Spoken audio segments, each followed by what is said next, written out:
Hello everyone, আসসালামু আলাইকুম।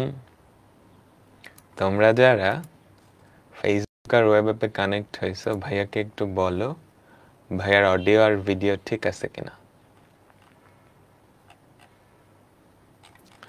তোমরা যারা ফেসবুক আর ওয়েব অ্যাপ থেকে কানেক্ট হয়েছো, ভাইয়াকে একটু বলো ভাইয়ার অডিও আর ভিডিও ঠিক আছে কিনা। তো আজকে আমরা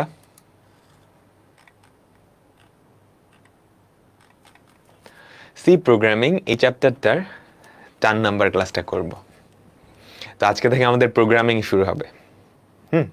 আমাদের কোডিং যেটাকে বলে, সি প্রোগ্রামিং ল্যাঙ্গুয়েজ দিয়ে আমরা কোড করব। তো গত ক্লাসে আমরা কি দেখতেছিলাম বলো তো গত ক্লাসে আমরা কি দেখতেছিলাম? অ্যালগোরিদম আর ফ্লো চার্ট, তাই না? অ্যালগোরিদম আর ফ্লো চার্ট আসলে কি ছিল? কোন একটা সমস্যা, কোন একটা প্রবলেম সমাধান করার যে ধাপগুলা, যে স্টেপসগুলা, ওগুলো আমরা সিরিয়ালি খুব সুন্দর করে সাজায় লিখলেই সেটা কি একটা অ্যালগোরিদম বা ফ্লো চার্ট হয়ে যাইতো, তাই না? তোমরা এখন অ্যালগোরিদম ফ্লো চার্ট তো মোটামুটি ভালোই পারো। আমরা কি 3 টাইপের ফ্লো চার্ট দেখছিলাম। প্রথমটা কি ছিল? জাস্ট স্টেটমেন্টের পর স্টেটমেন্ট, সরল যেটা। তারপরটা কি ছিল? আমাদের সিদ্ধান্ত নিতে হইতো, তাই না? এটা বড় নাকি ওটা বড়, ওটার উপরে কি আমাদের সিদ্ধান্ত নেওয়া লাগতো। আর তারপরেরটা ছিল রিপিটেশন বা পুনরাবৃত্তি। ওকে, তো আমাদের ফ্লো চার্ট আসলে এই 3টার মধ্যে যে কোনো একটা আসবে, ঠিক আছে? তো আমরা এখন আজকে কিছু স্পেশাল প্রবলেম দেখব, অত ডিটেলসে যাব না। আজকে আমরা কিছু স্পেশাল প্রবলেম দেখব, এগুলোর অ্যালগোরিদম ও ফ্লো চার্ট, তারপর আমরা সি প্রোগ্রামিং শুরু করব। ঠিক আছে, তো স্পেশাল প্রবলেমটা দেখার আগে আমরা একটা অপারেটর সম্পর্কে জানি। তোমরা তো যোগ বিয়োগ গুণ ভাগ সব পড়ছো, তাই না? যোগ বিয়োগ গুণ ভাগ কি সবাই জানো? আমাদের একটা অপারেটর হচ্ছে মডিউলো অপারেটর, ঠিক আছে? মডিউলো বা মডুলাস অপারেটর। এটা মানে কি? তুমি একটা সংখ্যাকে আরেকটা সংখ্যা দিয়ে ভাগ করলে ভাগশেষ যত পাওয়া যাবে, বুঝছো? একটা সংখ্যাকে আরেকটা সংখ্যা দিয়ে যদি ভাগ করো তাহলে ভাগশেষ কত পাওয়া যাবে, এটাকে প্রকাশ করা হয় এভাবে: এ মডিউলো বি পার্সেন্টেজ, এ মডিউলো বি। এটা মানে হচ্ছে এ কে বি দিয়ে ভাগ করলে ভাগশেষ কত, মানে রিমাইন্ডার কত, বুঝছো? তুমি যদি এ কে বি দিয়ে ভাগ করো তাহলে ভাগশেষ বা রিমাইন্ডারটা কত, বোঝা গেল? অর্থাৎ আমাদের যে ভাগশেষ বা রিমাইন্ডার, ভাগশেষের ইংলিশ টার্ম হচ্ছে রিমাইন্ডার অফ এ ভাগ বি, অর্থাৎ এ কে বি দিয়ে ভাগ করলে রিমাইন্ডার বা ভাগশেষ যেটা থাকবে। এটা আমরা প্রোগ্রামিং এও দেখব, বুঝছি? তাহলে আমাকে বলো তো 5 মডিউলো 3 কত হবে? 5 মডিউলো 3 কত হবে? 5 কে 3 দিয়ে ভাগ করলে ভাগশেষ কত হয়? 2 না? 2 পরম মান না, এটা পরম মান না, এটা হচ্ছে ভাগশেষ অপারেটর। আবার বলো তো 10 কে তুমি যদি 3 দিয়ে ভাগ করো ভাগশেষ কত? 1, তাই না? 18 কে যদি 3 দিয়ে ভাগ করো তাহলে ভাগশেষ কত? 18 কে যদি 3 দিয়ে ভাগ করো তাহলে ভাগশেষ কত? আমাকে বলো তো, 0 না? তাই তো, যদি এটা দিয়ে ভাগ যায় তার মানে আমরা বলতে পারি 3 আসলে 18 এর একটা গুণনীয়ক, বুঝছো? যদি এ পার্সেন্টেজ অর্থাৎ এ মডিউলো বি এটা 0 হয়, আমরা কি বলতে পারবো বলো তো? বি এর একটা গুণনীয়ক, এ বি এর একটা গুণিতক, তাই না? আচ্ছা, ঠিক আছে। এতদিন পর্যন্ত আমরা একটা শর্তের উপরে সিদ্ধান্ত নিছিলাম। তোমাদের মনে আছে ওই যে ফ্লো চার্টে সিদ্ধান্তগুলো এরকম ছিল না? আমাকে একটু বলো তো, ফ্লো চার্টে সিদ্ধান্তগুলো এরকম ছিল অনেকটা। এ ইজ গ্রেটার দেন বি, এটা হলে আমরা হয় এদিকে যাইতাম নাইলে ওইদিকে যাইতাম, তাই না? এটা সত্য হলে আমি একদিকে যাব, এটা মিথ্যা হলে আরেক দিকে যাব, তাই না? এখন এরকম তো হতেই পারে, আমি এরকম একটা শর্ত না, 2টা শর্তের উপর সিদ্ধান্ত নিব, বুঝছে? A is greater than B, A is greater than C, দুইটা শর্ত একসাথে। দেখো A is greater than B, এটা একটা শর্ত, আবার A is greater than C, এটা আরেকটা শর্ত। এখন এই দুইটা শর্ত একসাথে কম্বাইন করতে চাচ্ছি, সেটা দুইভাবে করা যায়। তুমি যদি মাঝখানে দুইটা অ্যাম্পারসেন্ট দাও, এগুলো আমরা প্রোগ্রামিং এ শিখবো আবার, দুইটা অ্যাম্পারসেন্ট এন্ড, এই যে এন্ড, ঠিক আছে, এন্ড, তার মানে হচ্ছে এই যে রাশিটা, এই যে এক্সপ্রেশনটা, এই যে এক্সপ্রেশনটা খেয়াল করো, এই যে এক্সপ্রেশনটা, এটা সত্য হবে যদি এটাও সত্য হয়, এটাও সত্য হয়। বুঝতে পারলাম?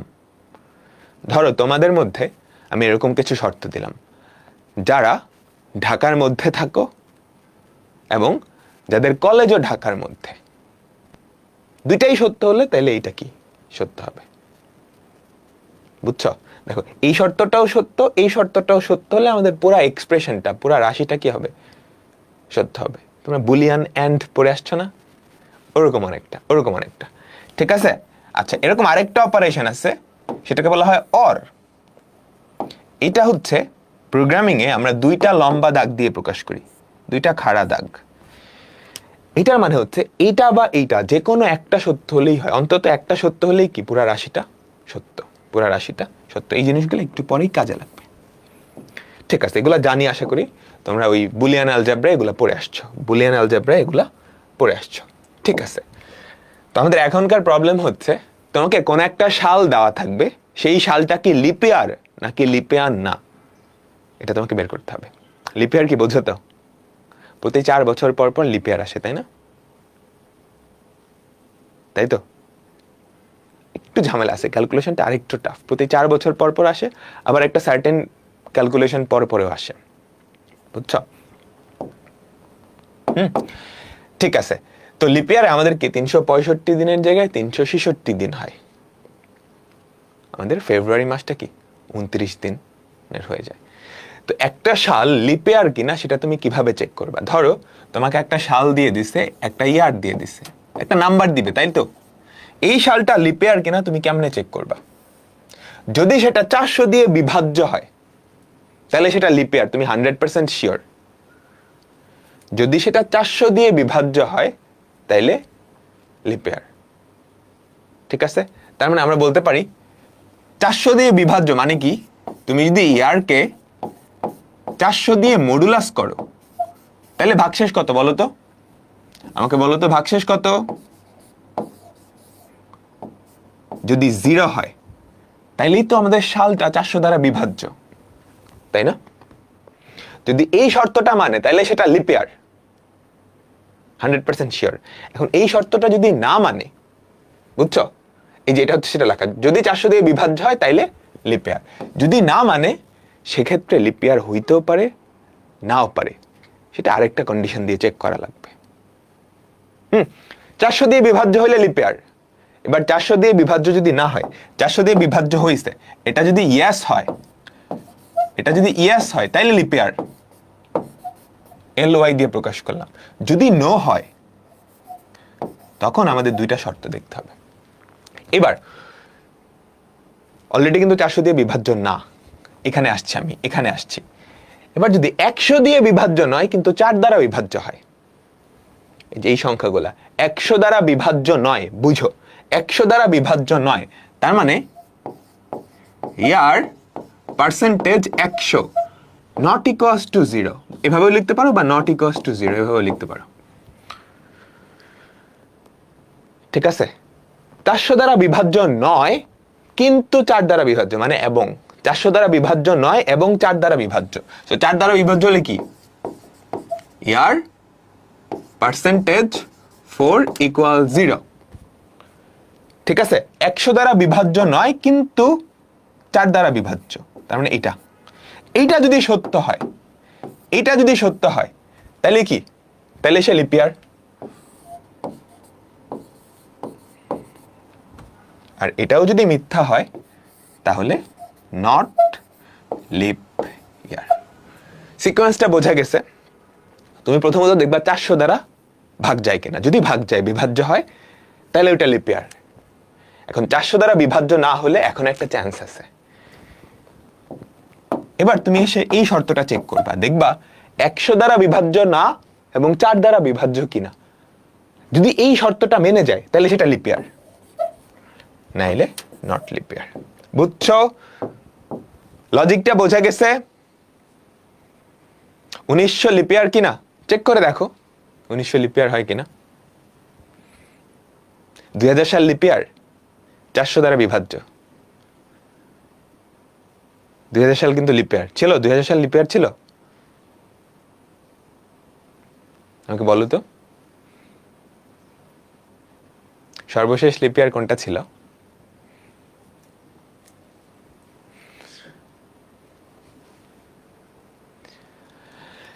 ঠিক আছে, ঠিক আছে। তো আমরা এখন এটার কি অ্যালগরিদম ও ফ্লো চার্ট লিখবো। আমি ফ্লো চার্টটা লিখে দিচ্ছি। তো প্রথম কাজ কি বলতো, আমার সাথে সাথে করো সবাই। এটাই লাস্ট ফ্লো চার্ট যেটা আমি লিখে দিচ্ছি, এরপরের গুলো আর লিখে দিব না। প্রথম কাজ কি, স্টার্ট করা, তাই না? আমরা প্রথম কাজ করে ফেললাম, স্টার্ট করে ফেললাম। তারপর তোমার যেই সালটা সেটা তো ইনপুট নিতে হবে, তাই না? তোমার যেই সালটা সেটা তো ইনপুট নেওয়া লাগবে। তো ইনপুট ইয়ার, আমরা ইয়ারটাকে ওয়াই দিয়ে প্রকাশ করলাম, ঠিক আছে। তারপরের স্টেপ হচ্ছে ইনপুট ইয়ার, ওকে। তারপরের স্টেপ কি, ইনপুট ইয়ার। এইবার আমরা চেক করব এই ইয়ারটা কি 400 দ্বারা বিভাজ্য কিনা। এই ইয়ারটা কি 400 দ্বারা বিভাজ্য কিনা। এই ইয়ারটা কি 400 দ্বারা বিভাজ্য কিনা। দাঁড়াও, একটু দাঁড়াও, এটা একটু বড় করতে হবে। এই ইয়ারটা কি 400 দ্বারা বিভাজ্য কিনা, বেশি বড় হয়ে গেছে।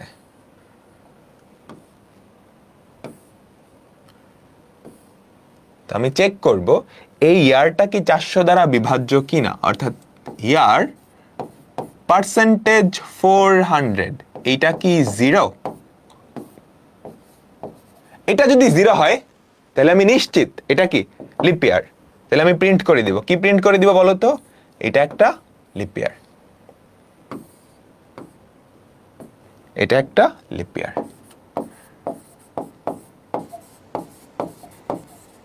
বুঝছো? লজিকটা ধরে জাস্ট ওই অনুযায়ী ফ্লোচার্ট লিখে গেলেই হয়। ঠিক আছে। এইবার যদি 400 দ্বারা বিভাজ্য না হয় সেক্ষেত্রে লিপ ইয়ার না, আমি সরাসরি বলে দিতে পারবো না, আরেকটা শর্ত অ্যাপ্লাই করা লাগবে। সেই শর্তটা হচ্ছে আমরা কি করব, আরেকটা ডিসিশন নিব। সেই ডিসিশনটা একটু বড় হবে, বুঝতেছ? সেই ডিসিশনটা একটু বড় হবে। ডিসিশনটা কি দিব বলো তো? 100 দ্বারা বিভাজ্য না কিন্তু 4 দ্বারা বিভাজ্য, তাই না? বলো তো, 100 দিয়ে বিভাজ্য না কিন্তু 4 দ্বারা বিভাজ্য। তার মানে ইয়ার পার্সেন্টেজ 4 ইকুয়াল 0, 4 দ্বারা বিভাজ্য এবং 100 দ্বারা বিভাজ্য না কিনা সেটা চেক করব। ইয়ার পার্সেন্টেজ 100 নট ইকুয়াল টু 0, এই দুইটা সত্য কিনা। হ্যাঁ, তুমি চাইলে একটা সেকেন্ড ব্র্যাকেট দিয়ে এখানে একটা চিহ্ন দিয়ে দিতে পারো। এই দুইটা যদি একই সাথে সত্য হয় তাহলে সেটা লিপ ইয়ার, তাহলে সেটা লিপ ইয়ার। বুঝছো? বুঝছো? বুঝছো? তার মানে আমি এখান থেকেও কি বলতে পারবো, এখানে যাইতে পারবো। নরমালি এভাবে লেখে না, এভাবে লেখে না। কিভাবে লেখে বলো তো? ওই যে সংযোগ দিয়ে গোল্লা আকারে লেখে।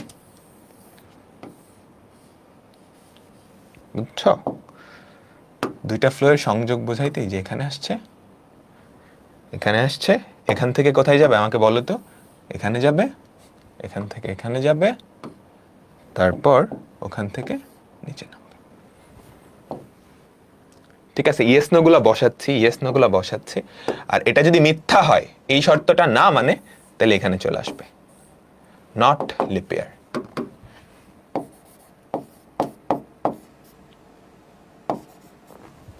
তারপর এই দুই জায়গা থেকে আমাদের প্রোগ্রামটা এন্ডে গিয়ে পৌঁছাবে। এই দুই জায়গা থেকে আমাদের প্রোগ্রামটা কোথায় গিয়ে পৌঁছাবে? এন্ডে গিয়ে পৌঁছাবে। সবাই কি বুঝছো?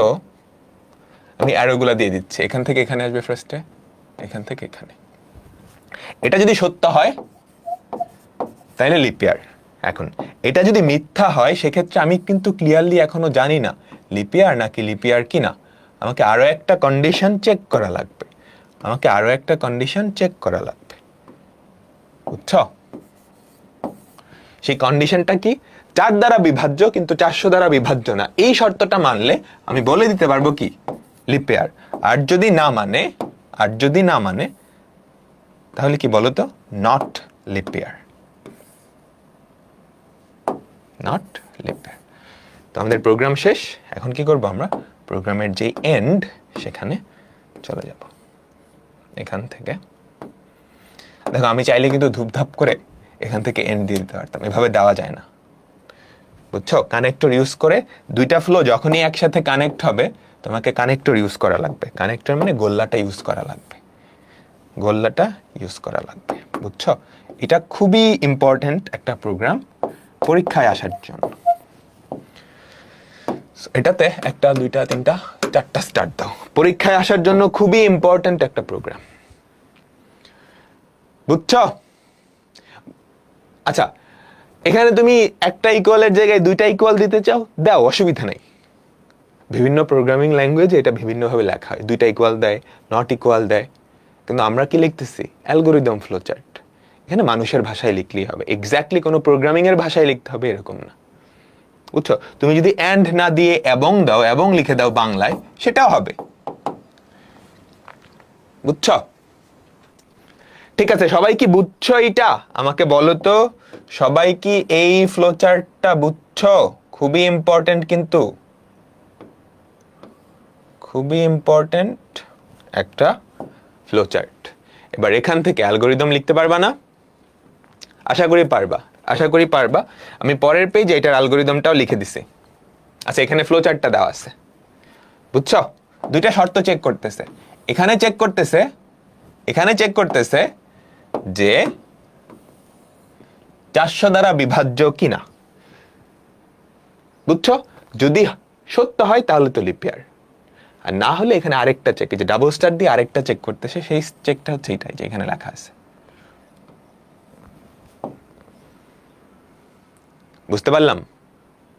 আমাকে সবাই বলো তো,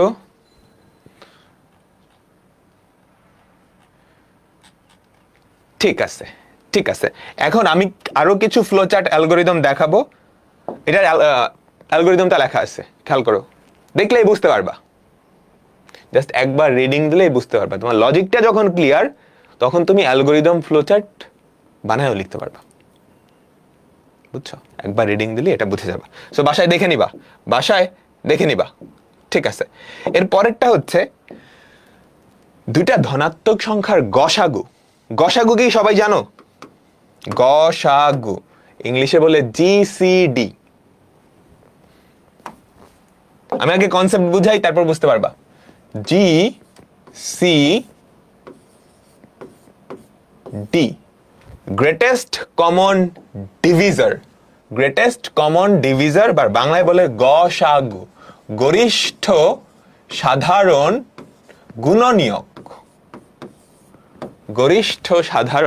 গুণনীয়ক। ব্যাপারটা কি? ধরো আমি তোমাকে বললাম 18 আর 12, ঠিক আছে? 18-এরও কিছু গুণনীয়ক আছে, 12-এরও কিছু গুণনীয়ক আছে, তাই না? 18-এর গুণনীয়ক কারা কারা আমাকে বলো তো? 18-এর গুণনীয়ক কারা কারা? 1 2 3 4 গুণিতক না, 5 গুণনীয়ক না, 6 9 18। এরাই তো আমাদের 18-এর গুণনীয়ক, তাই না? বলো, গুণনীয়ক কি সবাই বুঝো তো? যাদেরকে এটা দিয়ে ভাগ করলে, মানে 18-কে যাদের দিয়ে ভাগ করলে ভাগশেষ 0 হয়, 18-কে যাদের দিয়ে ভাগ করলে ভাগশেষ 0 হয়, তারাই হচ্ছে 18-এর গুণনীয়ক। 12-এর গুণনীয়ক কারা কারা? 1 2 3 4 6 12, বুঝছো? এরা হচ্ছে 12-এর গুণনীয়ক। এখন গরিষ্ঠ সাধারণ গুণনীয়ক বা সাগু, এটা মানে কি? এই দুজনের মধ্যে সাধারণ গুণনীয়ক যারা আছে, এই দুজনের মধ্যে সাধারণ গুণনীয়ক কারা কারা আছে? 1 আছে, 2 আছে, 3 আছে, 6 আছে। 1 2 3 6, এটাই কি? এই দুজনের মধ্যে সাধারণ কমন গুণনীয়ক। বলছে গরিষ্ঠ সাধারণ, মানে গরিষ্ঠ মানে কি সবচেয়ে বড় যেই সাধারণ গুণনীয়কটা। তাহলে বলো তো এই দুইজনের মধ্যে সবচেয়ে বড় সাধারণ গুণনীয়ক কোনটা? 6। সাধারণ হওয়া লাগবে, দুইজনেরই গুণনীয়ক হওয়া লাগবে, দুইজনেরই কি হওয়া লাগবে? গুণনীয়ক হওয়া লাগবে। গসাগু ব্যাপারটা বোঝা গেছে? আচ্ছা, গসাগু যখন বুঝাইছি লসাগুটাও বুঝাই দিই। গসাগু যখন বুঝাইছি লসাগুটাও বুঝাই দিই। এগুলো আমরা ছোট ক্লাসে পড়ে আসছি। লসাগু ইংলিশে বলে LCM, বাংলায় বলে ল সা গু। ঠিক আছে। LCM মানে কি? List common multiple. List common multiple. আচ্ছা, লঘিষ্ঠ সাধারণ গুণিতক, সাধারণটা তো ঠিকই আছে, এবার আসছে গুণিতক। এই দুইজনের সাধারণ গুণিতকের মধ্যে যেটা লঘিষ্ঠ, খেয়াল করো কত আছে? 18, 12। 18 এর গুণিতক কারা কারা? 18 এর গুণিতক কারা কারা আমাকে বলো তো? 18, 36, 72, 96, এভাবে চলতে থাকবে না? না, ভুল করছি। 36, 54, 54, 72, 90, এভাবে। এরা সবাই কি 18 এর গুণিতক না? 18 এর গুণিতক। আচ্ছা, 12 এর গুণিতক কারা কারা? 12, 36, 48, 60, 72, এভাবে করে অনেকগুলা। গুণিতক কিন্তু অসীম পর্যন্ত যায়, বুঝছো? গুণিতক কিন্তু অসীম পর্যন্ত যায়। হ্যাঁ, তাহলে এদের সাধারণ গুণিতক কারা আমাকে বলো তো? সাধারণ গুণিতক কারা? 36 সাধারণ, 72 সাধারণ, পরে গিয়ে আরো সাধারণ পাওয়া যাবে। আমার লাগবে কি? লঘিষ্ঠ সাধারণ গুণিতক। অর্থাৎ এই গুণিতকগুলোর মধ্যে লঘিষ্ঠ যে সবচেয়ে ছোট, যে তো সবচেয়ে ছোট সাধারণ গুণিতক কে? 36, 36। এই দুইটা সাধারণ গুণিতক এবং সবচাইতে ছোট। আচ্ছা, 12 এর পরে 24 হবে। হ্যাঁ, 12 এর পরে 24 হবে, বুঝছো? সো গুণনীয়ক, লসাগু, গসাগু, এই দুইটা ব্যাপার বোঝা গেছে। আচ্ছা, তো আমরা গসাগু কেমনে বাইর করব? তোমাকে যদি দুইটা সংখ্যা দেওয়া থাকে, তোমাকে যদি দুইটা সংখ্যা দেওয়া থাকে, তাদের গসাগু কেমনে বাইর করব? তো জিসিডি বাইর করার একটা ইউক্লিডিয়ান মেথড আছে। জিসিডি বের করার ইউক্লিডিয়ান পদ্ধতি। ইউক্লিডের নাম শুনছো না? বিজ্ঞানী ইউক্লিড, ওর নাম অনুসারে ইউক্লিডিয়ান মেথড। এই মেথডটা কি? এই মেথডটা হচ্ছে, ধরো তোমার কাছে দুইটা সংখ্যাই তো দিবে, দুইটা সংখ্যার গসাগু, এদের মধ্যে একটা বড় হবে একটা ছোট হবে। তুমি বড় সংখ্যাটাকে এল এ রাখবা, ছোট সংখ্যাটাকে এস এ রাখবা। দুটো সংখ্যার গসাগু দিবে, বড় সংখ্যাটাকে এল মানে লার্জ, ছোট সংখ্যাটাকে এস এ রাখবা। ঠিক আছে? তারপরের কাজ হচ্ছে তুমি এল কে এস দিয়ে ভাগ করে ভাগশেষটা বাইর করবা। ভাগশেষ হচ্ছে রিমাইন্ডার। ঠিক আছে? এল কে এস দিয়ে ভাগ করে ভাগশেষটা কোথায় রাখবা? রিমাইন্ডারে রাখবা। বুঝছো? আচ্ছা, তো ভাগশেষ যদি বাইর করো কত হয় আমাকে বলো তো? 18 ভাগশেষ 12, 6 আসে না? 6 আসছে তো? ঠিক আছে, যদি ভাগশেষ 0 হয়, যদি ভাগশেষ 0 হয়, তাহলে এস এ যেই সংখ্যাটা থাকবে সেটাই গসাগু। যদি ভাগশেষ 0 হয়, তাহলে এস এ যেই সংখ্যাটা থাকবে সেটাই গসাগু। আর যদি ভাগশেষ 0 না হয়, তখন তুমি কি করবা? তখন এল এর ভ্যালুটা এস এর ভ্যালুটা নিয়ে নিবে। অর্থাৎ এল এর ভ্যালুটা হয়ে যাবে এস, ছোট সংখ্যাটাকে বড় সংখ্যা বানায় দিবা, আর ছোট সংখ্যাটা হবে রিমাইন্ডার। কাহিনী বুঝছো? 18 চলে গেছে, এবার বড় সংখ্যার জায়গায় আসছে ছোট সংখ্যাটা 12, আর ছোট সংখ্যার জায়গায় আসছে ভাগশেষটা 6। বুঝছো? তারপর এই স্টেপটা আবার কি করবা, রিপিট করবা। এই যে এখান থেকে আবার করবা, তুমি আবার এল কে এস দিয়ে ভাগ করে ভাগশেষটা বের করবা, দেখবা ভাগশেষ কত।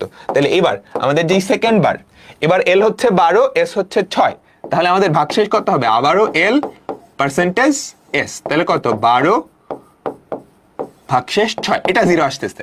তো যখনই রিমাইন্ডারটা 0 চলে আসবে, তুমি বলে দিবা আমাদের গসাগু কত, ছোট যেই সংখ্যাটা। কাহিনীটা বোঝা গেছে? আবার বলতেছি, তোমাকে দুইটা সংখ্যার গসাগু বের করতে দিবে, তুমি একটাকে বড় সংখ্যা, একটাকে ছোট সংখ্যা ধরবা। বড়টা হচ্ছে এল, ছোটটা হচ্ছে এস। এল কে এস দিয়ে ভাগ করে ভাগশেষটা রিমাইন্ডার আরে রাখবা। যদি রিমাইন্ডার 0 হয়ে যায়, তাইলে এস এ যেই সংখ্যাটা ছিল সেটাই গসাগু। আর যদি 0 না হয়, এখানে 0 হয় নাই, রিমাইন্ডার 0 হয় নাই, তখন তুমি কি করবা, এল এর মধ্যে এস কে নিয়ে আসবা। এই যে এল এর মধ্যে 12 কে নিয়ে আসছো, আর এস এর মধ্যে রিমাইন্ডারটা নিয়ে আসবা। তারপর আবার এল কে এস দিয়ে ভাগ করে ভাগশেষ বের করবা। যদি 0 হয়, তাহলে এস এ যেটা ছিল সেটা ভাগশেষ। যদি এখানেও 0 না হইতো, তুমি আবারও সেম কাজ করতা, এল এর মধ্যে নিতা কত, এবার 6, এস এর মধ্যে কত নিতা, ওই ভাগশেষটা। ঠিক আছে? আমি ফ্লোচার্ট অ্যালগরিদম দেখাই, তাহলেই বুঝতে পারবা। আর লসাগুটা আমি বুঝাবো না, এটা কেমনে বাইর করতে হয় এটা আমি বোঝাবো না, এটা অতটা ইম্পর্টেন্ট না, আমাদের স্লাইডে দেওয়া থাকবে, যারা একটু অ্যাডভান্স আছো নিজেরা দেখে নিবা। বুঝছো? ঠিক আছে, আমি রিক্যাপ করতেছি। রিক্যাপ করবো ফ্লোচার্ট দিয়ে। রিক্যাপ করবো কি দিয়ে? ফ্লোচার্ট দিয়ে। ঠিক আছে, আমরা ইনিশিয়ালি আমাদের ফ্লোচার্টটা আঁকতেছি। সবাই একটু খেয়াল করো, আমার কাছে দুইটা সংখ্যা ইনপুট দিবে, তাই না? এর মধ্যে একটা বড় একটা ছোট হতেই হবে। যদি দুইটা সমান হয়ে যায়, তাহলে গরিষ্ঠ সাধারণ গুণিতক তো ওইটাই, গুণনীয়ক তো ওইটাই, অসুবিধা নেই, ওভাবে আসলেও হয়ে যাবে, এই ফ্লোচার্টেই হয়ে যাবে।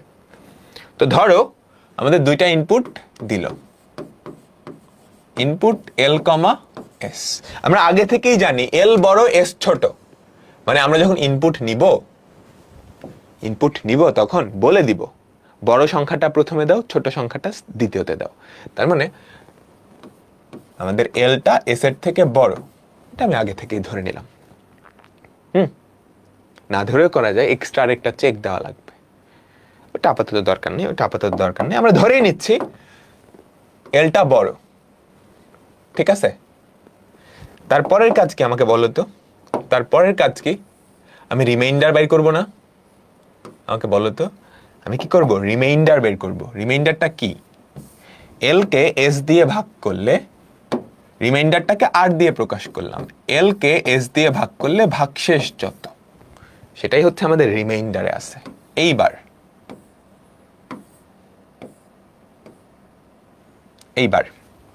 আমরা চেক করব এই যে রিমাইন্ডারটা সেটা শূন্য কিনা। এই যে রিমাইন্ডারটা আমরা পাইছি সেটা শূন্য কিনা, এটা আমরা চেক করব। কি চেক করব বলো তো? আমাদের যে রিমাইন্ডার সেটা ইকুয়ালস টু 0 কিনা। রিমাইন্ডারটা যদি 0 হয়, তাহলে বলো গসাগু কোনটা? ছোট সংখ্যাটা, এটাই কিন্তু বুঝাইছিলাম। রিমাইন্ডারটা যদি 0 হয়ে যায়, অর্থাৎ এটা যদি ইয়েস হয়,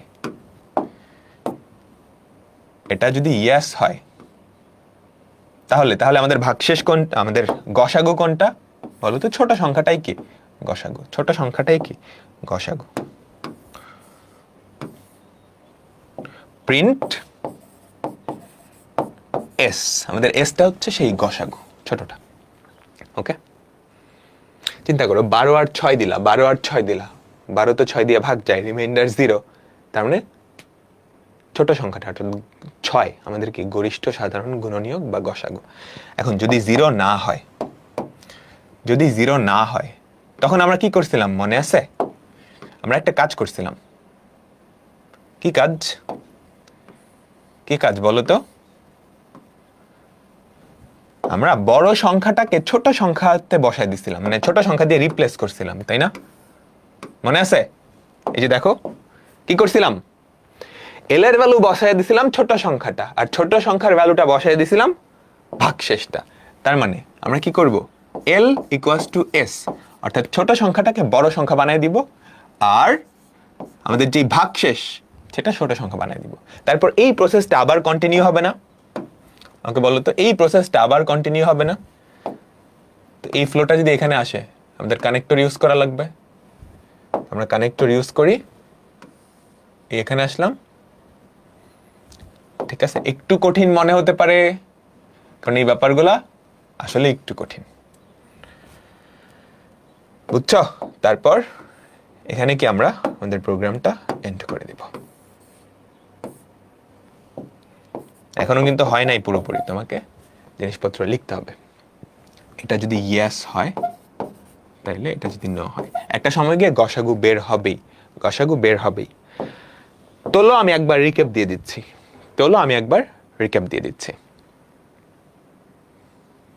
সবাই কি বুঝছো? তোমাকে দুইটা সংখ্যা দিবে, তাদের গসাগু বের করা লাগবে। এখন তাদের গসাগু কেমনে বের করব?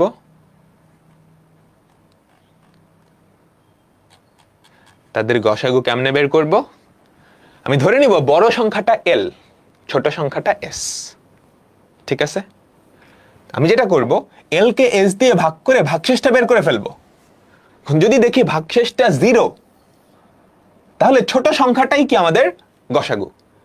এখন যদি ভাগশেষ 0 না হয়, তখন আমি কি করব, ওই ছোট সংখ্যা ওটাকে বড় সংখ্যাটা বানিয়ে দিব, বড় সংখ্যাটাকে ফেলে দিব, ছোট সংখ্যাটাকে কি বড় সংখ্যা বানিয়ে দিব। এই যে L ইকুয়ালস টু S না, মানে বড় সংখ্যার জায়গায় ছোট সংখ্যাটা বসাবো, আর ছোট সংখ্যার জায়গায় ওই ভাগশেষটা বসাবো। তারপর এই স্টেপটা আবার রিক্যাপ মানে পুনরায় করতে হবে। এখানে একটা লুপিং স্ট্রাকচার হবে। কাহিনী বুঝছো? এই সবাই কি বুঝছো? আমাকে বলো তো। একটু কঠিন, ঠান্ডা মাথায় একটু মনোযোগ দিতে হবে। ঠিক আছে, অ্যালগরিদমটা এখানে লেখা আছে, তোমরা চাইলে বিভিন্ন এক্সাম্পল নিয়ে করতে পারো। ওকে, এই যে ফ্লো চার্ট এখানে দেওয়া আছে। এবার দুইটা সংখ্যার লসাগু নির্ণয় করা অ্যালগরিদম, এটা আমি দেখাচ্ছি না, পড়ে নিবা, এটা আরেকটু কঠিন। দুইটা সংখ্যার লসাগু নির্ণয়ের অ্যালগরিদম, ঠিক আছে, এটা আমি দেখাচ্ছি না, সো এটা হোমওয়ার্ক, বাসায় নিজেরা পড়ে নিবা, যারা একটু আগায় আসছো পড়ে নিবা। ফ্লো চার্টটা এখানে দেওয়া আছে। দুটো সংখ্যার লসাগু কিভাবে ক্যালকুলেটর দিয়ে, মানে ক্যালকুলেটর না, কম্পিউটার দিয়ে করা। আচ্ছা ঠিক আছে, লাস্ট আরেকটা প্রবলেম, একটা সংখ্যা মৌলিক সংখ্যা কিনা। আমি লজিকটা বলে দিব, ফ্লো চার্টটা তোমরা লিখবা। একটা সংখ্যা মৌলিক সংখ্যা কিনা। মৌলিক সংখ্যা কাদের বলে? অবশ্যই পূর্ণ সংখ্যা হওয়া লাগবে। যে সমস্ত পূর্ণ সংখ্যা এক আর ওই সংখ্যাটা বাদে আর কোনো সংখ্যা দিয়ে বিভাজ্য না, তাদের বলা হয় মৌলিক সংখ্যা। ফর এক্সাম্পল 19, 17, এদের জাস্ট দুইটা উৎপাদক, তাই না? দুইটা গুণনীয়ক, 1 আর 19, 1 আর 17, তাই না? যে সমস্ত সংখ্যার ওই সংখ্যাটা আর এক বাদে কোনো কি নাই, আমাকে বলো, গুণনীয়ক নাই বা অন্য কোনো সংখ্যা দিয়ে বিভাজ্য না, তাদেরকে বলা হয় মৌলিক সংখ্যা। তাহলে একটা সংখ্যা মৌলিক সংখ্যা কিনা তুমি চেক কেমনে করবা? ধরো তোমাকে একটা সংখ্যা দিছে n, এই n সংখ্যাটা মৌলিক কিনা তুমি কিভাবে চেক করবা? তুমি একটা লুপ চালাবা। তোমাদের মনে আছে আমরা গত ক্লাসে যে লুপ চালায় 1 থেকে 100 পর্যন্ত সংখ্যা প্রিন্ট করছিলাম, যোগ করছিলাম, ওদের বর্গের যোগফল বের করছিলাম। তুমি একটা লুপ চালাবা, লুপটা কেমন হবে? 2 থেকে শুরু হবে, বুঝছো? একটা পুনরাবৃত্তি চালাবা, 2 থেকে শুরু হবে, n-1 পর্যন্ত যাবে, ঠিক আছে? এখন আমাকে বলো, যদি n মৌলিক সংখ্যা হয়, 2 থেকে n-1 পর্যন্ত কোনো কিছু দিয়ে কি সে বিভাজ্য হবে? আমাকে বলো, n যদি মৌলিক সংখ্যা হয়, 2 থেকে n-1 এর পর্যন্ত কোনো সংখ্যা দিয়ে কি সে বিভাজ্য হবে? ফর এক্সাম্পল 19, 2 থেকে 18 পর্যন্ত কোনো সংখ্যা দিয়ে কিন্তু 19 বিভাজ্য না। তো তুমি একটা লুপ চালাবা, n কে এই প্রত্যেকটা সংখ্যা দিয়ে এই এই একটা কাউন্টার রাখবা, আমরা আই রাখছিলাম কিন্তু একটা কাউন্টার, ঠিক আছে? এই আই এর ভ্যালু 1 করে বাড়াইতে থাকবা। তুমি চেক করবা n পার্সেন্টেজ আই এই ভ্যালুটা 0 কিনা। যদি কখনো 0 হয়ে যায় তাহলে এটা মৌলিক সংখ্যা না, তাহলে এটা মৌলিক সংখ্যা না, বুঝছো? আর যদি 0 না হয়, পুরাটা পর্যন্ত গেছে, তার মানে পুরা 100 পর্যন্ত n পর্যন্ত যাবে, n-1 পর্যন্ত যাবে আয়ের ভ্যালু, হ্যাঁ? এবং সবার লাস্টে গিয়ে আমাদের আয়ের ভ্যালু কিন্তু n হয়ে যাবে, বুঝছো? আমি কিন্তু আয়ের ভ্যালু 1 করে বাড়াইতে থাকি, তাই না? আয়ের ভ্যালু 1 করে বাড়াইতে থাকি না আমরা? সবার লাস্টের স্টেপে আয়ের ভ্যালু কিন্তু এটার থেকেও 1 বাড়বে, আয়ের ভ্যালু তখন n হয়ে যাবে না? আয়ের ভ্যালু মানে কাউন্টারটার ভ্যালু n হওয়া মানে কি? তুমি 2 থেকে n-1 পর্যন্ত প্রত্যেকটা সংখ্যা দিয়ে ভাগ করছো, ভাগ করে দেখছো ভাগশেষ 0 হয় না,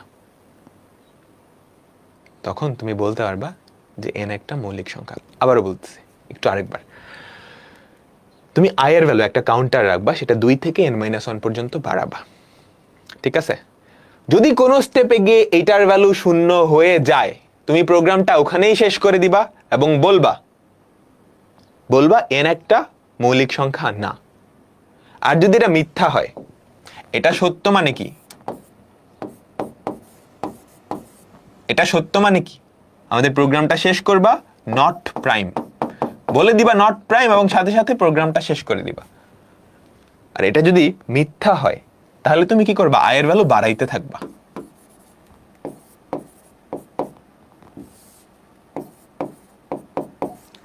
লজিকটা বোঝা গেছে? এবার এটার ফ্লো চার্ট আর অ্যালগরিদম নিজে নিজে চিন্তা করবা। ভাইয়া এভাবে n বেশি হলে তো এক্সিকিউশন টাইম বেশি হবে। হ্যাঁ, এক্সিকিউশন টাইম বেশি হবে।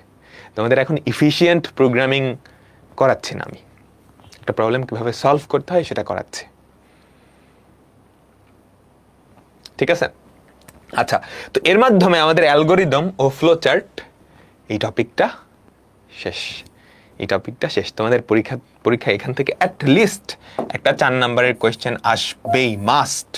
আরো বেশি আসতে পারে, বেশি আসতে পারে, ঠিক আছে? তো অ্যালগরিদম, ফ্লো চার্ট এগুলা কি ছিল? একটা সমস্যা সমাধান কিভাবে করব, ওই কনসেপ্টটা আমি কি বাংলায় লিখছি বা ফিগারের মাধ্যমে দেখাইছি। কম্পিউটার কিন্তু এটা বুঝবে না, এটা মানুষের বোঝার জন্যই, তাই না? মানুষের বোঝার জন্যই। তুমি অনেক কমপ্লেক্স একটা সমস্যা আরেকজনকে বুঝাইতে চাইতেছো, ওই অ্যালগরিদম বা ফ্লো চার্ট দিয়ে কি এটা খুব সহজে বোঝানো যায়। তোমরা ম্যাথমেটিক্সের টাইপ ভিত্তিক অঙ্ক করো না, এই টাইপের অঙ্ক আসলে এই কয়টা স্টেপ, ওটাই অ্যালগরিদম, ওটাই অ্যালগরিদম। এই অ্যালগরিদমের কাজই হচ্ছে একজন মানুষ যাতে নিজে একটা সমস্যা খুব ভালো করে বুঝতে পারে এবং আরেকজনকে যদি বুঝাইতে হয় সেটা করতে পারে, বুঝছো? এই প্রোগ্রামিং এ আরেকজনকে বোঝানো এটা খুবই খুবই ইম্পর্টেন্ট। কারণ তুমি চিন্তা করো, গুগল, মাইক্রোসফটে লাখের উপরে সফটওয়্যার ইঞ্জিনিয়ার আছে, একজন তো কোড করে নাই, 1 লাখের বেশি সফটওয়্যার ইঞ্জিনিয়ার যদি কোড একসাথে করতে যায়, তাহলে কাহিনী কি? একজনের জিনিস আরেকজন বুঝতে হবে না খুব ভালো করে, বুঝছো? তুমি যদি ইন ফিউচারে সফটওয়্যার ইঞ্জিনিয়ার হও, তোমাকে বেসিক থেকে একদম স্ক্র্যাচ থেকে কোড লিখতে হবে না, আগে কেউ কোড লিখছে ওটার উপরেই কাজ করতে হবে। ও যাতে তোমাকে সহজে বুঝাইতে পারে, এই জন্যই অ্যালগরিদম ফ্লো চার্ট ইউজ করা হয়।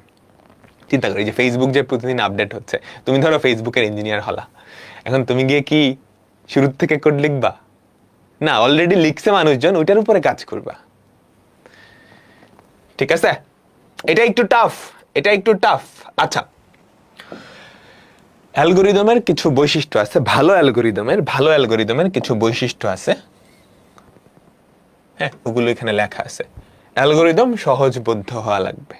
অ্যালগরিদমের কাজই হচ্ছে তুমি যাতে বুঝতে পারো, মানুষ যাতে সহজে বুঝতে পারে। সো অ্যালগরিদম অবশ্যই সহজবোধ্য হওয়া লাগবে, ঠিক আছে? প্রতিটা ধাপ স্পষ্ট ভাষ্য হবে, যে কোনো প্রোগ্রামার যাতে সহজে বুঝতে পারে, তুমি না, তোমার টিমে যারা কাজ করবে, হ্যাঁ, সবাই যাতে বুঝতে পারে, ঠিক আছে? সমস্যা সমাধান হবে নির্দিষ্ট সংখ্যক ধাপে, এটা তো কথার কথা, ব্যাপকভাবে প্রয়োগ করা সম্ভব হবে। আচ্ছা, অ্যালগরিদম কোনো প্রোগ্রামিং ভাষার উপরে ডিপেন্ড করে না, অ্যালগরিদমটা কি? সমস্যা সমাধানের উপায়। এখন সেটা তুমি যদি বাংলা ভাষায় লেখো, বাংলায় কিন্তু আমরা অ্যালগরিদম লিখছি, তাই না? চাইনিজে লেখো, অসুবিধা তো নাই। যদিও এখানে এই ভাষাটা বলতে প্রোগ্রামিং ভাষা বোঝানো হয়েছে।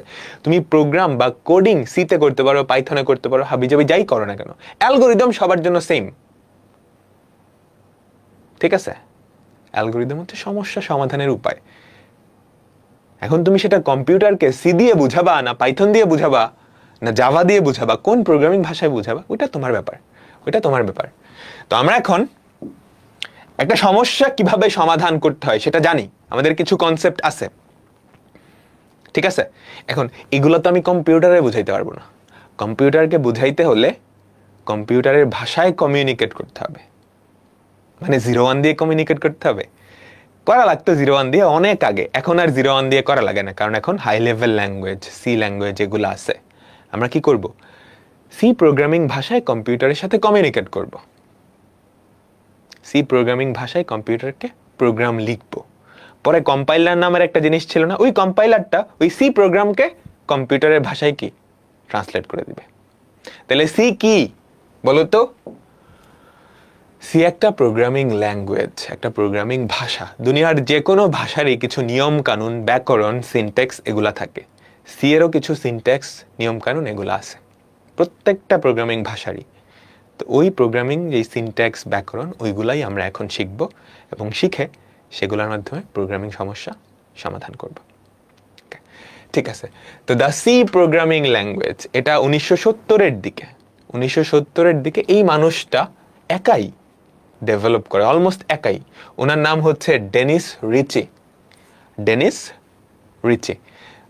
স্পেলিংটা তোমরা দেখে নিও, DENNIS, আমি ঠিক বলতে পারবো না স্পেলিংটা, রিচি। ও 1970-এর দিকে, 1970-এর দিকে যখন বাংলাদেশ জন্ম হচ্ছিল আর কি, আমেরিকার বেল ল্যাবরেটরি, তোমার নাম শুনছো? বেল ল্যাবরেটরি, এখানে অনেক আবিষ্কারই হয়েছে, বুঝছো? বেল ল্যাবরেটরিতে এই সি প্রোগ্রামিং ল্যাঙ্গুয়েজ এটা ডেভেলপ করে। এটার নাম কেন সি? এটার আগে আরেকটা প্রোগ্রামিং ল্যাঙ্গুয়েজ ছিল যার হচ্ছে বি, আরেকটা প্রোগ্রামিং ল্যাঙ্গুয়েজ ছিল বি। ঠিক আছে? বি এর উত্তরসূরি হচ্ছে সি, বি এর উত্তরসূরি হচ্ছে সি। তো সি একটা কি আমাদের third generation programming language. C হচ্ছে থার্ড জেনারেশন, তার মানে কি উচ্চ স্তরের প্রোগ্রামিং ল্যাঙ্গুয়েজ। এটা কিন্তু কম্পিউটার সরাসরি বুঝতে পারে না। ঠিক আছে? আচ্ছা, তোমাদের বই দেখবা 1972-73 এই সালে আর কি। উনি এখন বেঁচে নাই, 1941 সালে জন্মগ্রহণ করছে, 2011 সালে মারা গেছে। তো উনি আসলে মানে কম্পিউটার সায়েন্সে ওনার অবদান অনস্বীকার্য। তোমরা ইউনিক্স অপারেটিং সিস্টেমের নাম শুনছো? যখন শুরুর দিকে কম্পিউটার 1970-80 সালের দিকে ছিল, তখন কম্পিউটারের যে অপারেটিং সিস্টেমটা সবচেয়ে পপুলার ছিল সেটা হচ্ছে ইউনিক্স। এই ইউনিক্স অপারেটিং সিস্টেমটা পরবর্তীতে সি দিয়ে লেখা হয়, এই ইউনিক্স অপারেটিং সিস্টেমের উপরেই এখন বিভিন্ন অপারেটিং সিস্টেম দাঁড়ায় আছে। তোমরা লিনাক্সের নাম শুনছো, এগুলো হাবিজাবি দরকার নেই। ঠিক আছে? তো সি কি? একটা প্রোগ্রামিং ল্যাঙ্গুয়েজ। এই প্রোগ্রামিং ল্যাঙ্গুয়েজটার সাহায্যে আমরা কম্পিউটারের সাথে কমিউনিকেট করতে পারি, অন্যগুলা দিয়েও করতে পারি, বাট আমাদের সিলেবাসে এটা আছে। তো এখন এইটার কিছু ব্যাকরণ, কিছু গ্রামার আমরা শিখব এবং তার সাহায্যে আমরা কম্পিউটারের সাথে কমিউনিকেট করব। তো আমরা শুরু করতেছি। আমাদের প্রথম প্রোগ্রাম। আচ্ছা, প্রথম প্রোগ্রামে যাচ্ছি, তবে তার আগে আমরা সি এর সাহায্যে কম্পিউটারের সাথে কমিউনিকেট করব, কিন্তু কম্পিউটার কিন্তু সি বুঝে না, আমি কিন্তু অলরেডি তোমাদের বলছি। তো আমরা কি করব? একটা প্রোগ্রাম লিখব। এই প্রোগ্রামটা কি দিয়ে লিখব? সি দিয়ে লিখব।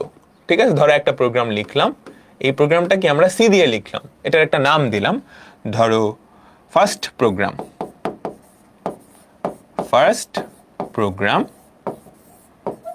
তোমাদের প্রত্যেকটা ফাইলের নামের শেষে একটা এক্সটেনশন থাকে, পিডিএফ এর .pdf, খেয়াল করছো?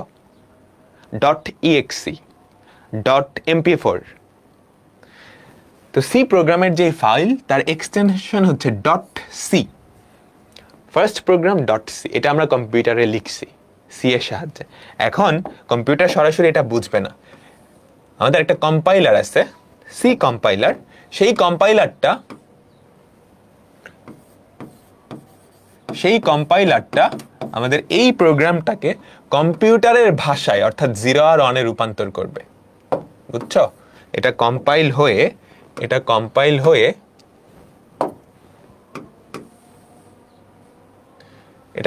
হয়ে কিসে কনভার্ট হবে? myprogram.exe। বুঝছো?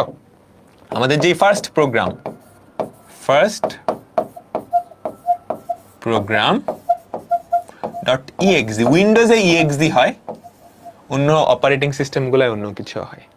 তারপর এইটা আমাদের কম্পিউটারে রান হবে। বুঝছো?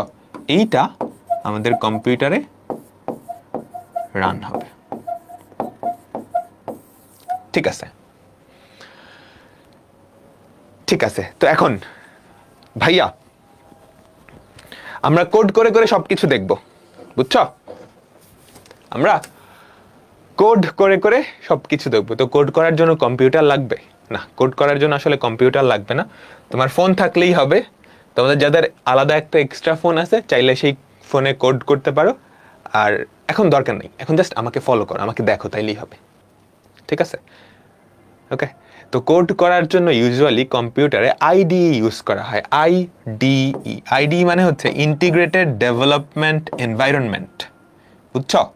ইন্টিগ্রেটেড ডেভেলপমেন্ট মানে কোড ডেভেলপমেন্টের জন্য একটা এনভায়রনমেন্ট, সেখানে তুমি কোড লিখে কম্পাইল করে রান করতে পারবা। তো আমরা যেহেতু মাত্র শুরু করতেছি, এইগুলার প্যারায় আমরা না যাই, আমরা প্রোগ্রামিং এর ভাষায় কি আছে সেটা একটু দেখি। তো আমরা একটা ওয়েবের কম্পাইলার ইউজ করব। বুঝছো? ওয়েবের কম্পাইলার ইউজ করব। তো কি করবা? গুগল ক্রোমে যাবা, গিয়ে সার্চ দিবা সি কম্পাইলার। বুঝছো? সি কম্পাইলার লিখে সার্চ দিবা। গুগল ক্রোমে গিয়ে সি কম্পাইলার লিখে সার্চ দিবা, এন্টার দাও, দেখবা অনেকগুলা লিঙ্ক চলে আসছে। তুমি যে কোনো একটাই ঢুকলেই হবে। আমি 2 নাম্বারটাই ঢুকতেছি, জিডিবি অনলাইন ডিবাগার। তুমি চাইলে প্রথমটাও যাইতে পারো, কোনো অসুবিধা নেই। আমি 2 নাম্বারটাই যাইতেছি, জিডিবি অনলাইন এডিটর। আমরা এখানে আমাদের প্রোগ্রামগুলো লিখব এবং রান করব। কিভাবে? আমি আসতেছি। ঠিক আছে, দাঁড়াও। ওকে, আমাদের প্রথম প্রোগ্রাম, সবাই একটু এদিকে তাকাও। এখানে আমরা প্রোগ্রামগুলো লিখব। আমাদের প্রথম যেই প্রোগ্রাম, এখানে কিছু হাবিজাবি লেখা আছে, আমি পুরোটাই ডিলিট করে দিচ্ছি। আচ্ছা, শুরু করব। তবে শুরু করার আগে আরেকটা ছোট্ট কনসেপ্ট আমি তোমাদের একটু বুঝাই নিই। তোমরা সবাই ফাংশন পড়ছো? তোমরা সবাই কি ফাংশন পড়ছো? ফাংশনে কি করে? ম্যাথমেটিক্সের ফাংশন। তোমরা সবাই ম্যাথমেটিক্সের ফাংশন পড়ছো? ক্লাস 9-10-এও পড়ার কথা। আমি একটা ফাংশন লিখে দেখাই। ম্যাথমেটিক্সে প্রথমত একটা ফাংশন ডিফাইন করা লাগে। ধরো আমাদের একটা function f of x equals to x square minus 2x plus 3। এটা একটা ফাংশন, তাই না? তাই তো। এই ফাংশনে একটা ইনপুট আছে, সেই ইনপুটটাকে আমাকে বলো তো। সেই ইনপুটটা হচ্ছে x আর আউটপুটটা হচ্ছে এইটা, তাই না? তার মানে এই ফাংশনে তুমি একটা ইনপুট দিলে সে একটা আউটপুট ক্যালকুলেট করে তোমাকে দিবে। তাই না? ফর এক্সাম্পল, আমি যদি ইনপুটের জায়গায় 2 দেই, তাহলে আউটপুট কি হবে? 2 square minus 2 into 2 plus 3, 4 minus 4 3। তার মানে 2 ইনপুট দিলে সে আউটপুট কত দিচ্ছে? 4, তাই না? আমি এখানে ফাংশনটা ডিফাইন করছি, বলে দিছি ফাংশনটা এরকম। আর এখানে কি করছি? ফাংশনটাকে কল করছি না? কল করা মানে ফাংশনটা ইউজ করা। ফাংশনটা ইউজ করছি, ইউজ করার সময় একটা ইনপুট দিয়ে দিছি, তাই না? তাই তো। আচ্ছা, এখন এখানে একটা ইনপুট ছিল, একটা আউটপুট। এখন এরকম তো হতেই পারে যে 2টা ইনপুট হইতে পারে না কোন একটা ফাংশনের? দুইটা ইনপুট, তিনটা ইনপুট, চারটা ইনপুট, যে কোনো সংখ্যক ইনপুট হইতে পারে। ফর এক্সাম্পল, একটা ফাংশনের ধরো দুইটা input F of X comma Y. আমি ফাংশনটা একটু লিখলাম, X square plus 2xy plus Y. এই ফাংশনের কয়টা ইনপুট? দুইটা ইনপুট, এক্স আর ওয়াই, তাই না? ফাংশনটা এখানে ডিফাইন করা হয়েছে, এই ফাংশনটা এখানে ডিফাইন করা হয়েছে। আচ্ছা, আমি এফ না দিয়ে, নাম না দিয়ে ধরো জি নাম দিই, এই ফাংশনটার আরেকটা নাম জি। এখন এই ফাংশনটাকেও তুমি চাইলে কল করতে পারো বা ব্যবহার করতে পারো।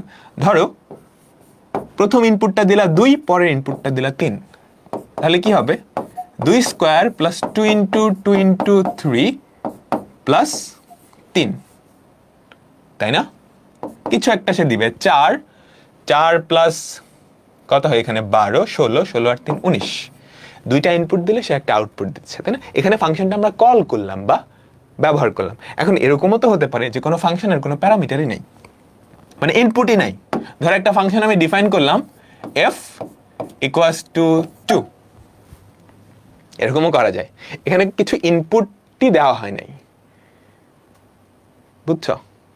ওকে, আমাকে জাস্ট আউটপুট দিচ্ছে 2, তুমি যাই দাও না কেন আউটপুট সে 2 দিবে। তার মানে এই ফাংশনটাকে আমরা যদি কল করি তাহলে তো আর ইনপুট দেওয়ার দরকারই নেই, কোনো ইনপুট দেওয়ার দরকার আছে, তাই না? আচ্ছা, ঠিক আছে, আমাদের প্রোগ্রামিংয়েও এরকম ফাংশনের কনসেপ্ট আছে, এরকম ফাংশনের কনসেপ্ট আছে। আমরা একটু যাচ্ছি এখন। ফাংশনের কনসেপ্টটা সবাই বুঝছো? ঠিক আছে, তো আমরা কিছু জিনিসপত্র লিখি। আমাদের প্রথম প্রোগ্রাম, আমরা ফার্স্টে লিখব ইনক্লুড, একটা হ্যাশ চিহ্ন দিলাম, তারপর ইনক্লুড, কিছু একটা ইনক্লুড করব। ইনক্লুড মানে কি? অ্যাড করা, তাই না? ইনক্লুড একটা, এটারে কি বলে? এরকম একটা ব্র্যাকেট আর কি, less than সাইনটা, stdio.h, include stdio.h। এটা মানে কি বুঝাচ্ছি, এখন বোঝার দরকার নেই, তোমরা জাস্ট লেখো। তারপর ইন্ট মানে কি? ইন্ট মানে হচ্ছে পূর্ণ সংখ্যা, ঠিক আছে? আমি একটা জিনিস লিখলাম মেইন, ইন্ট মেইন, এটা পরের লাইনে গেলাম, কার্লি ব্র্যাকেট দিলাম। এতটুকু বুঝছে, এতটুকু লিখি সবাই, কোনটা কি বোঝাচ্ছে আপাতত দরকার নেই। এন্ড সবার লাস্টে আমি গিয়ে লিখলাম রিটার্ন 0, রিটার্ন 0। খাতায় লেখো, তোমাদের প্রোগ্রামিং খাতায় লিখতে হবে বা এখানে মনোযোগ দিলে হবে, এখানে মনোযোগ দিলে হবে। আচ্ছা, ইন্ট মেইন, এটা একটা ফাংশন, খেয়াল করো, ইন্ট মেইন এটা একটা ফাংশন। ইন্ট কি বোঝাচ্ছে? এই ফাংশনটা আমাকে কি রিটার্ন করবে? হ্যাঁ, ইন্টিজার টাইপের, মানে একটা পূর্ণ সংখ্যা সে রিটার্ন করবে। তুমি যদি এই ফাংশনটাকে কোথাও কল করো বা ইউজ করতে চাও, সেই ফাংশনটা তোমাকে একটা পূর্ণ সংখ্যা রিটার্ন করবে। ফাংশনটার নাম হচ্ছে মেইন, ফাংশনটার নাম হচ্ছে মেইন। এটার কোনো ইনপুট বা প্যারামিটার নাই, এটার কোনো ইনপুট নাই, বুঝছো? এবং সবার লাস্টে রিটার্ন 0। আমাদের কথা কি ছিল? এই ফাংশনটা একটা পূর্ণ সংখ্যা রিটার্ন করবে না, তাই তো? এই যে এই ইন্ট দিয়ে আমি বুঝাচ্ছি এই ফাংশনটা তার কাজ শেষে কি ফেরত দিবে? একটা পূর্ণ সংখ্যায়। দেখো রিটার্ন 0, সে তার কাজ শেষে একটা পূর্ণ সংখ্যা ফেরত দিতেছে, ঠিক আছে? প্রত্যেকটা সি প্রোগ্রামে এই স্ট্রাকচারটুকু থাকবেই, প্রত্যেকটা সি প্রোগ্রামে একটা মেইন ফাংশন থাকবেই। এই যে মেইন ফাংশনটা, একটা ফাংশন থাকবেই, একটা মেইন ফাংশন থাকবেই। এই মেইন ফাংশনটাকে তোমার কম্পিউটারের অপারেটিং সিস্টেম সে কল করবে, বুঝছো? এই প্রোগ্রামটা তো রান করতে হবে, তাই না? রান করার সময় যে এখান থেকে রান করবে, এই প্রোগ্রামটাকে কল করবে। আর এটার মাঝখানে আমরা আমাদের যাবতীয় যত কোড আছে সব লিখবো। এটার মাঝখানে আমরা আমাদের যাবতীয় যত কোড আছে সব লিখবো আস্তে আস্তে। আংশিক বোঝা গেছে? হালকা পাতলা বোঝা যাচ্ছে? হালকা পাতলা বোঝা যাচ্ছে? আচ্ছা, এবার আমরা আরেকটা কাজ করি। একটা জিনিস লিখতেছি, প্রিন্ট এফ। আচ্ছা, এফটা আসে নাই, প্রিন্ট এফ। দেখে কি মনে হচ্ছে? এটা স্ট্রাকচারটা দেখে বলো তো, এটা কার মতো মনে হচ্ছে? এটার দিকে একটু তাকাও, বলো তো। এটা একটা ফাংশনের মতো মনে হচ্ছে না? একটা ফাংশনকে কল করা হয়েছে, তাই না? আচ্ছা, প্রিন্টএফ এর মধ্যে আমরা ডাবল কোটেশন দিলাম, ডাবল কোটেশন দিয়ে লিখলাম হ্যালো ওয়ার্ল্ড, ঠিক আছে? লাস্টে একটা সেমিকোলন দিতে হবে, লাস্টে একটা সেমিকোলন দিতে হবে। আমি কি বলছি, এটার মাঝামাঝি আমরা যা লিখবো, আমরা আমাদের কোডটুকু লিখবো, তাই না? ওই কোডের প্রত্যেকটা লাইনকে বলা হয় এক একটা স্টেটমেন্ট। এইটা একটা স্টেটমেন্ট, এর পরের লাইনটাকে একটা স্টেটমেন্ট। প্রত্যেকটা স্টেটমেন্টের শেষে সেমিকোলন দিয়ে শেষ হয়। এটা সি এর একটা ব্যাকরণ, একটা সিনট্যাক্স। পাইথনে সেমিকোলনটা দেওয়া লাগে না, কিন্তু সিতে দেওয়া লাগে। বাংলা ভাষার নিয়ম যেমন সবার প্রত্যেকটা লাইনের শেষে দাড়ি দিতে হয়, তো সি এর নিয়ম হচ্ছে প্রত্যেকটা লাইন বা প্রত্যেকটা স্টেটমেন্টের শেষে এক একটা সেমিকোলন দেওয়া লাগবে। বুঝছো? আচ্ছা, তো এটা একটা ফাংশন। এই ফাংশনের মধ্যে আমি এই ইনপুটটা দিছি। এই ফাংশনটার কাজ হচ্ছে, এই ফাংশনটার কাজ হচ্ছে আমাদের যেই ডাবল কোটেশন, এই যে এই ডাবল কোটেশনের মধ্যে যা থাকবে সেটা কম্পিউটারের স্ক্রিনে প্রিন্ট করা, সেটা কম্পিউটারের স্ক্রিনে প্রিন্ট করা। ঠিক আছে? তো আমাদের প্রোগ্রামটা লেখা হয়ে গেছে। এবার আমি প্রোগ্রামটা রান করব। রান করার জন্য এখানে একটা রান বাটন আছে, খেয়াল করছো? ওই যে উপরে, ওই যে উপরে। তুমি যদি একটু রান দাও তাহলে দেখো তো আমাদের প্রোগ্রামটা কি করছে। Hello world, program finished with exit code 0। তার মানে প্রোগ্রামটা ঠিক মতো রান হয়েছে, কম্পাইল হয়ে গেছে, রান হয়ে গেছে। এটা আমাদের প্রথম প্রোগ্রাম। আচ্ছা আচ্ছা, বোঝা গেছে? আমাকে বলো তাহলে আমি কি বুঝলাম। এটা একটা ফাংশন প্রিন্টএফ। প্রিন্টএফটা কি? প্রিন্টএফ একটা ফাংশন। এই ফাংশনটা কি করে, ভেতরে একটা ইনপুট নেয়, ভেতরে ডাবল কোটের মধ্যে যা থাকে সেটাই সে আউটপুটে প্রিন্ট করে দেয়। আমাদের প্রথম প্রোগ্রাম লেখা শেষ। আচ্ছা, সবাই এবার নিজের নাম লিখিত, দেখি তো আসলেই যেটা দেই সেটাই লেখে না শুধু হ্যালো ওয়ার্ল্ড লিখছে। সবার নাম লেখো তো।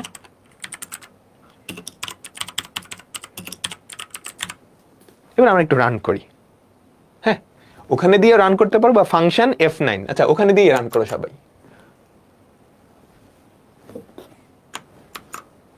আচ্ছা, একটু দাঁড়াও। এই যে দেখো রান হয়েছে। দেখো প্রিন্টএফ এর মধ্যে যেই জিনিসটা ছিল সেটাই কিন্তু কম্পিউটারে প্রিন্ট হয়ে গেছে। বুঝতে পারলাম? আচ্ছা, এখন কথা হচ্ছে ইন্ট মেইন, এটা তো একটা মেইন ফাংশন। প্রত্যেকটা প্রোগ্রামে একটা মেইন ফাংশন থাকবেই, ঠিক আছে? এখন মেইন ফাংশনটা ডিফাইন করার জন্য মেইন ফাংশনটার স্কোপ কতটুকু, এটা তুমি এই সেমিকোলন দিয়ে বোঝাচ্ছ যে এখান থেকে এতটুকু পর্যন্ত হচ্ছে আমাদের মেইন ফাংশনটা, সেমিকোলন দিতে হবে। এখান থেকে এই যে এখান থেকে এই পর্যন্ত পুরাটাই কি আমাদের মেইন ফাংশনটা, কারণ আমাদের অনেকগুলা লাইন লিখতে হয় না। ম্যাথসের ফাংশনে তো নর্মালি একটা লাইনই লেখে, কিন্তু এখানে তো অনেকগুলা লাইন। এখন কয়টা লাইন এটার মধ্যে আছে সেটা বোঝানোর জন্য কি এই কার্লি ব্র্যাকেট বা সেকেন্ড ব্র্যাকেটটা দেওয়া লাগে, এটাকে কার্লি ব্র্যাকেট বলে। এতটুকু বুঝতে পারলাম? আচ্ছা ভাইয়া, ম্যাথসের মধ্যে আমরা একটা ফাংশন ব্যবহার করার আগে তাকে তো ডিফাইন করে নিতে হইতো, তাই না? তোমাদের মনে আছে নিশ্চয়ই। ধরো f of x equals to x square plus 2x define করলাম, তারপর আমরা কল করলাম f of 2, তাই না? খেয়াল করো, আগে একটা ফাংশন ডিফাইন করছি, তারপর কল করছি। এখন তুমি যদি ফাংশনটা ডিফাইন না করে ওরে কল করে দাও, f of 2 বাইর করতে পারবা? বা এটা কি দিবে কিছু জানো? না। আচ্ছা, আমরা এখানে একটা ফাংশন ডিফাইন করছি, মেইন ফাংশনটা কিন্তু এখানে লিখে দিচ্ছি, মেইন ফাংশন লিখে দিচ্ছি। এবার মেইন ফাংশনের প্রথম লাইনেই আমরা একটা ফাংশনকে কল করছি না? খেয়াল করো, প্রিন্টএফ এটা কিন্তু একটা ফাংশন। এই ফাংশনটাকে কল করছি, এই ফাংশনটার ভেতরে এই ইনপুটটা দিছি, এই ইনপুটটা দিছি, সেই ইনপুটটাই কি আমাদের কনসোলে গিয়ে প্রিন্ট হয়েছে, এটাকে কনসোল বলে, বা আউটপুটে গিয়ে প্রিন্ট হয়েছে। তাইলে ভাইয়া এই যে প্রিন্টএফ ফাংশনটা, এটা যে কনসোলে প্রিন্ট করে, এটা আমি কেমনে জানলাম? এটা তো কোথাও লেখা নাই এখানে। এটা লেখা আছে সিতে কিছু ফাংশন তোমাদের জন্য। ওই যে ডেনিস রিচির কথা বলছিলাম না, ও নিজেই লিখে দিছে। বুঝছো? আমাদের যে ডেনিস রিচি যে সি প্রোগ্রামিংটা আবিষ্কার করছে, তোমাদের সুবিধার জন্য, আমাদের সুবিধার জন্য কিছু ফাংশন সে নিজেই লিখে দিছে। কোথায় লিখে দিছে? এই যে stdio.h, খেয়াল করো, stdio.h এটা একটা হেডার ফাইল। বুঝছো এটার নাম কি? এটা একটা হেডার ফাইল। হেডার ফাইল বুঝবা কেমনে? সবার লাস্টে .h থাকবে, .h থাকবে। তো এই হেডার ফাইলটায় কি লেখা আছে? এই হেডার ফাইলটায় এই প্রিন্টএফ ফাংশনটা কি কাজ করবে, কিভাবে করবে, সবকিছু ডিফাইন করা আছে। এজন্যই তুমি প্রিন্টএফ এই ফাংশনটা ব্যবহার করার জন্য ইনক্লুড মানে এই হেডার ফাইলটা তোমার প্রোগ্রামে ইনক্লুড করে নিছো। ইনক্লুড করা নাও মানে হচ্ছে এই ফাংশনটা যেই কাজ করতেছে সেটা এখানে বলে দেওয়া আছে। তুমি হেডার ফাইলটা ইনক্লুড না করে প্রোগ্রামটা রান করো, দেখবা এরর দিতেছে, দেখবা এরর দিতেছে। বুঝছি? বুঝতে পারলাম? আমাকে সবাই বলো তো, আমাকে সবাই একটু বলো। আবছা আবছা ক্লিয়ার হয়েছে? আবছা আবছা ক্লিয়ার হইলেই হবে। আমি একটু রান করি। আচ্ছা রান হচ্ছে না কেন? আচ্ছা রান হচ্ছে, ইন্টারনেটের ঝামেলা বোধহয়। বুঝছো এই হেডার ফাইলটায় কি আছে? এই প্রিন্টএফ ফাংশনটা কি কাজ করতেছে। মেইন ফাংশনটা কিন্তু তুমি ডিফাইন করে দিছো, যে মেইন ফাংশনটা কিন্তু ডিফাইন করছো। মেইন ফাংশনের ভিতরে কি একটা প্রিন্টএফ কল হয়েছে। এই মেইন ফাংশনটাকে আমাদের কম্পিউটার ডাকবে। বুঝতে পারলাম? ঠিক আছে, এখন প্রিন্টএফ এর মধ্যে যা কিছু ইচ্ছা তুমি লেখো, যেটা লিখবা সেটাই কি আমাদের প্রিন্ট হবে। সবাই এতটুকু বুঝছো? আমাদের প্রথম প্রোগ্রাম শেষ। ঠিক আছে, আমাদের প্রথম প্রোগ্রাম। প্রত্যেকটা সি প্রোগ্রামের এই স্ট্রাকচার থাকে। মাঝখানে যে এই পার্টটায় আমরা আমাদের কোড লিখব, এই পার্টটায় আমরা আমাদের কোড লিখব। ক্লিয়ার? সবাই ক্লিয়ার? আমাকে বলো তো এইবার। ভাই আমি যা যা লিখতেছি এটার ভেতরে একটা প্যারাগ্রাফ লেখো। My name is Kazi Rakibul Hasan dot dot dot dot dot, অনেক কিছু লিখলাম। এখন তুমি যাই লিখো না কেন, তুমি যদি প্রোগ্রামটাকে রান করো, দেখো সবগুলা কিন্তু এক লাইনেই আসছে, তাই না? কোনোটা নতুন লাইনে যায় নাই। বুঝছো? এখানে গিয়ে মনে হইতে পারে নতুন লাইনে আসছে, বাট ওরা এক লাইনেই আছে, ওখানে গিয়ে জায়গা নিচ্ছে না, এই জন্য এখানে দেখাচ্ছে। প্রিন্টএফ এর ভেতরে যা কিছু আমরা লিখলাম সবকিছু একটা লাইনেই দেখাচ্ছে না। এখন আমরা চাচ্ছি সবকিছু যাতে একটা লাইনে না হয়, নতুন একটা লাইনে দেখাতে যাচ্ছে। ধরো তুমি কাজী রাকিবুল হাসান এটা লিখলা, তারপর কিছু একটা লিখতে যাচ্ছ যেটা তুমি চাও পরের লাইনে প্রিন্ট হোক। তো পরের লাইনে প্রিন্ট হোক, এইটা প্রিন্টএফ কে বোঝানোর জন্য একটা স্পেশাল সিম্বল আছে। সেই সিম্বলটা হচ্ছে \n। আচ্ছা ক্যাপস লক দাও, \n।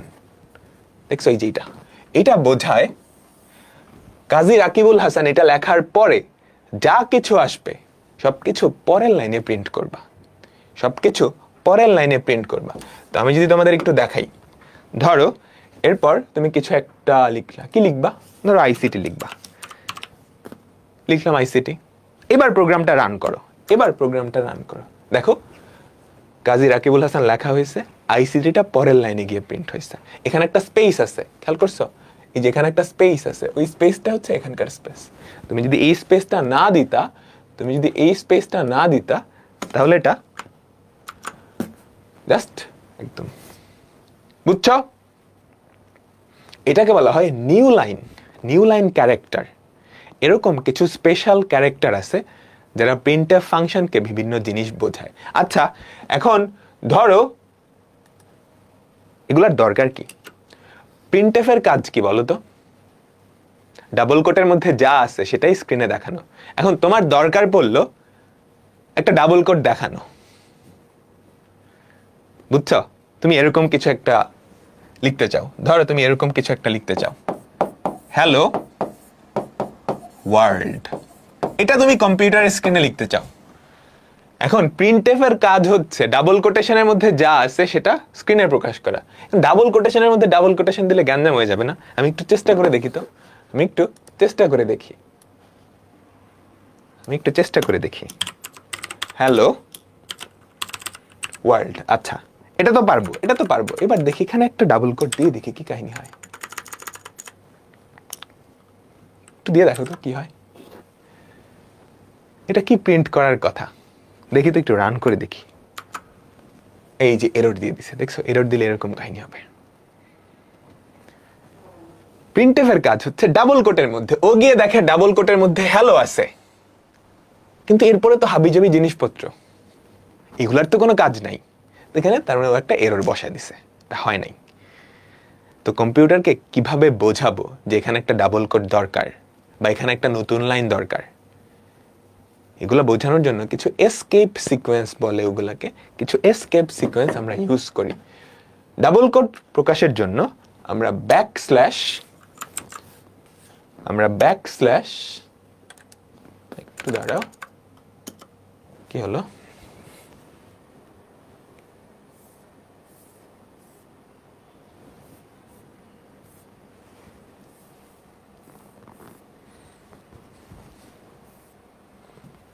দাঁড়াও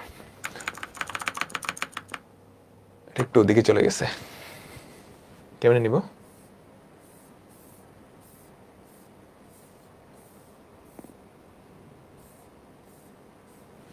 একটু দাঁড়াও। আচ্ছা, এটা আমি আবার রিলোড দিয়ে দিচ্ছি, তাহলে হপফুলি ঠিক হয়ে যাবে। ঠিক আছে, এটা এখানে দিলাম, ওকে ওকে, এই যে এটাই তো লেখা ছিল তাই না, এটাই কিন্তু লেখা ছিল, ওকে।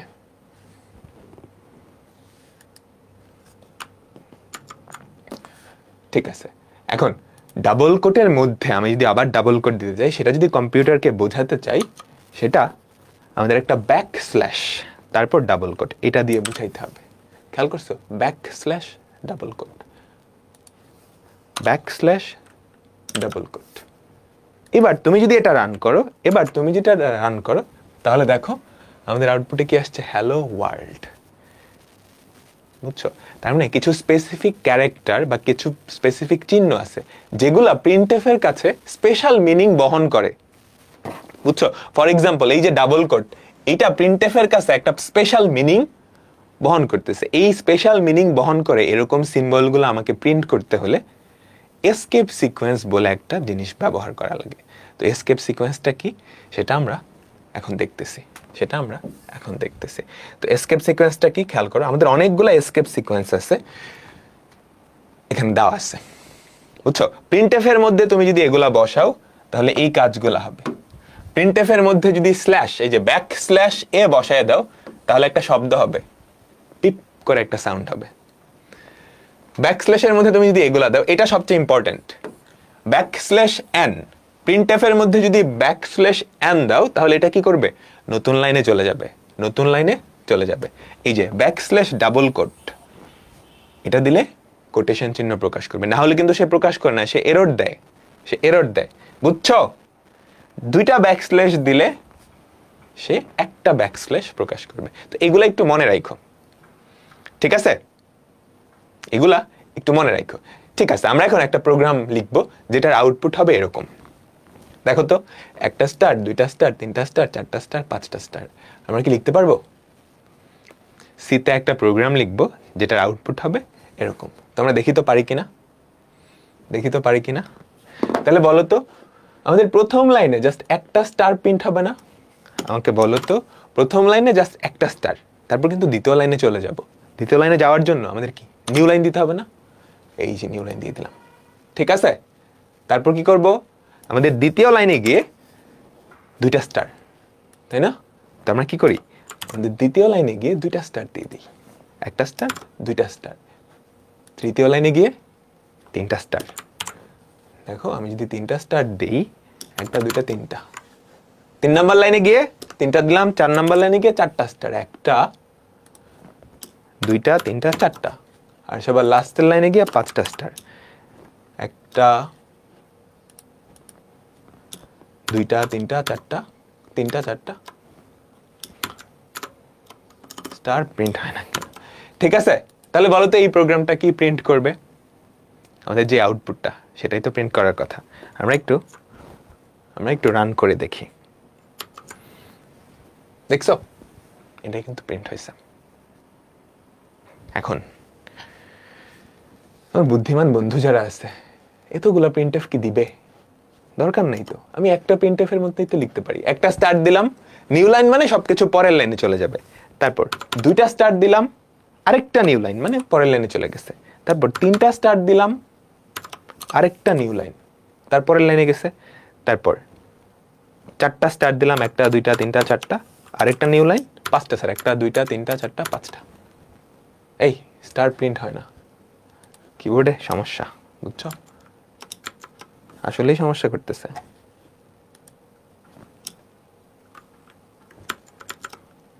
কি হলো?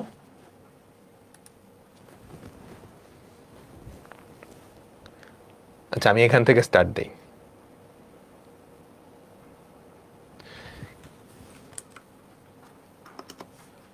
দাঁড়াও, একটু দাঁড়াও, কিবোর্ডে না স্টার আসতেছে না, আমি কপি করে বসাই।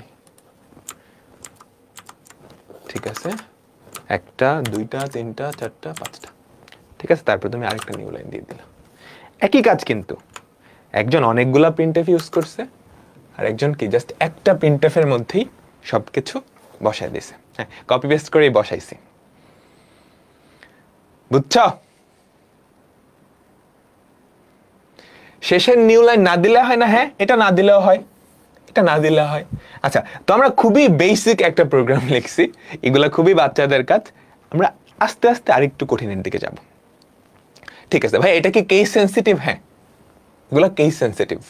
সি একটা কেস সেন্সিটিভ প্রোগ্রামিং ল্যাঙ্গুয়েজ। তার মানে হচ্ছে ছোট হাতের এ যেটা বোঝায়, বড় হাতের এ অন্য জিনিস বোঝায়।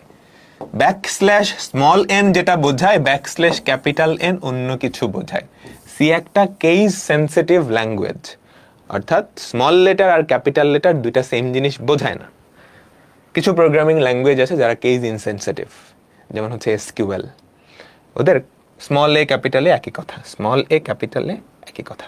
বুঝতে পারলাম? ঠিক আছে। আচ্ছা, আমরা আবার একটু এখানে চলে আসি তো, আমরা আবার একটু এখানে চলে আসি। তোমাদের একটু আগের যে প্রোগ্রামটা আমরা লিখছি, তোমাদের মনে আছে? বলো তো, একটু দেখাই তো। এই যে এটা, ধরো এটা, এই প্রোগ্রামটা লিখছি।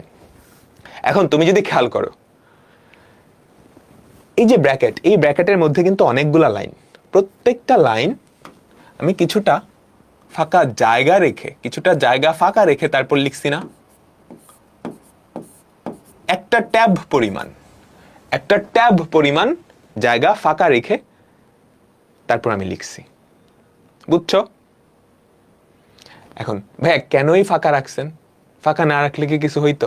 আচ্ছা, আমরা একটু দেখি তো, যদি এই জায়গাটা আমরা ফাঁকা না রাখতাম তাহলে কি কাহিনী হইতো?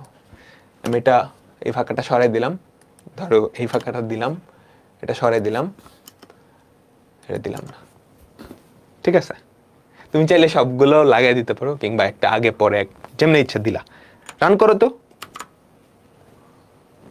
রান করো তো, রান করো তো, সবাই একটু রান করো তো, কি হয়? আচ্ছা, একটা এরর আসছে।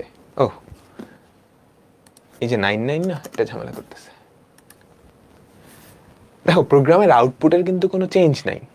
তুমি এই ফাঁকাগুলা দিলেও যেই কথা, না দিলেও একই কথা, ঠিক আছে?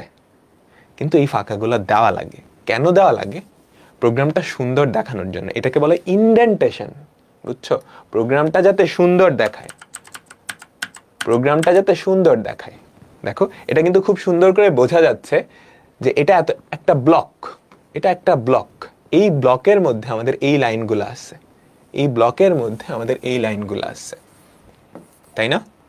এই সবগুলা লাইন এই একটা ব্লকের মধ্যেই সুন্দর করে সাজানো আছে, বুঝছো?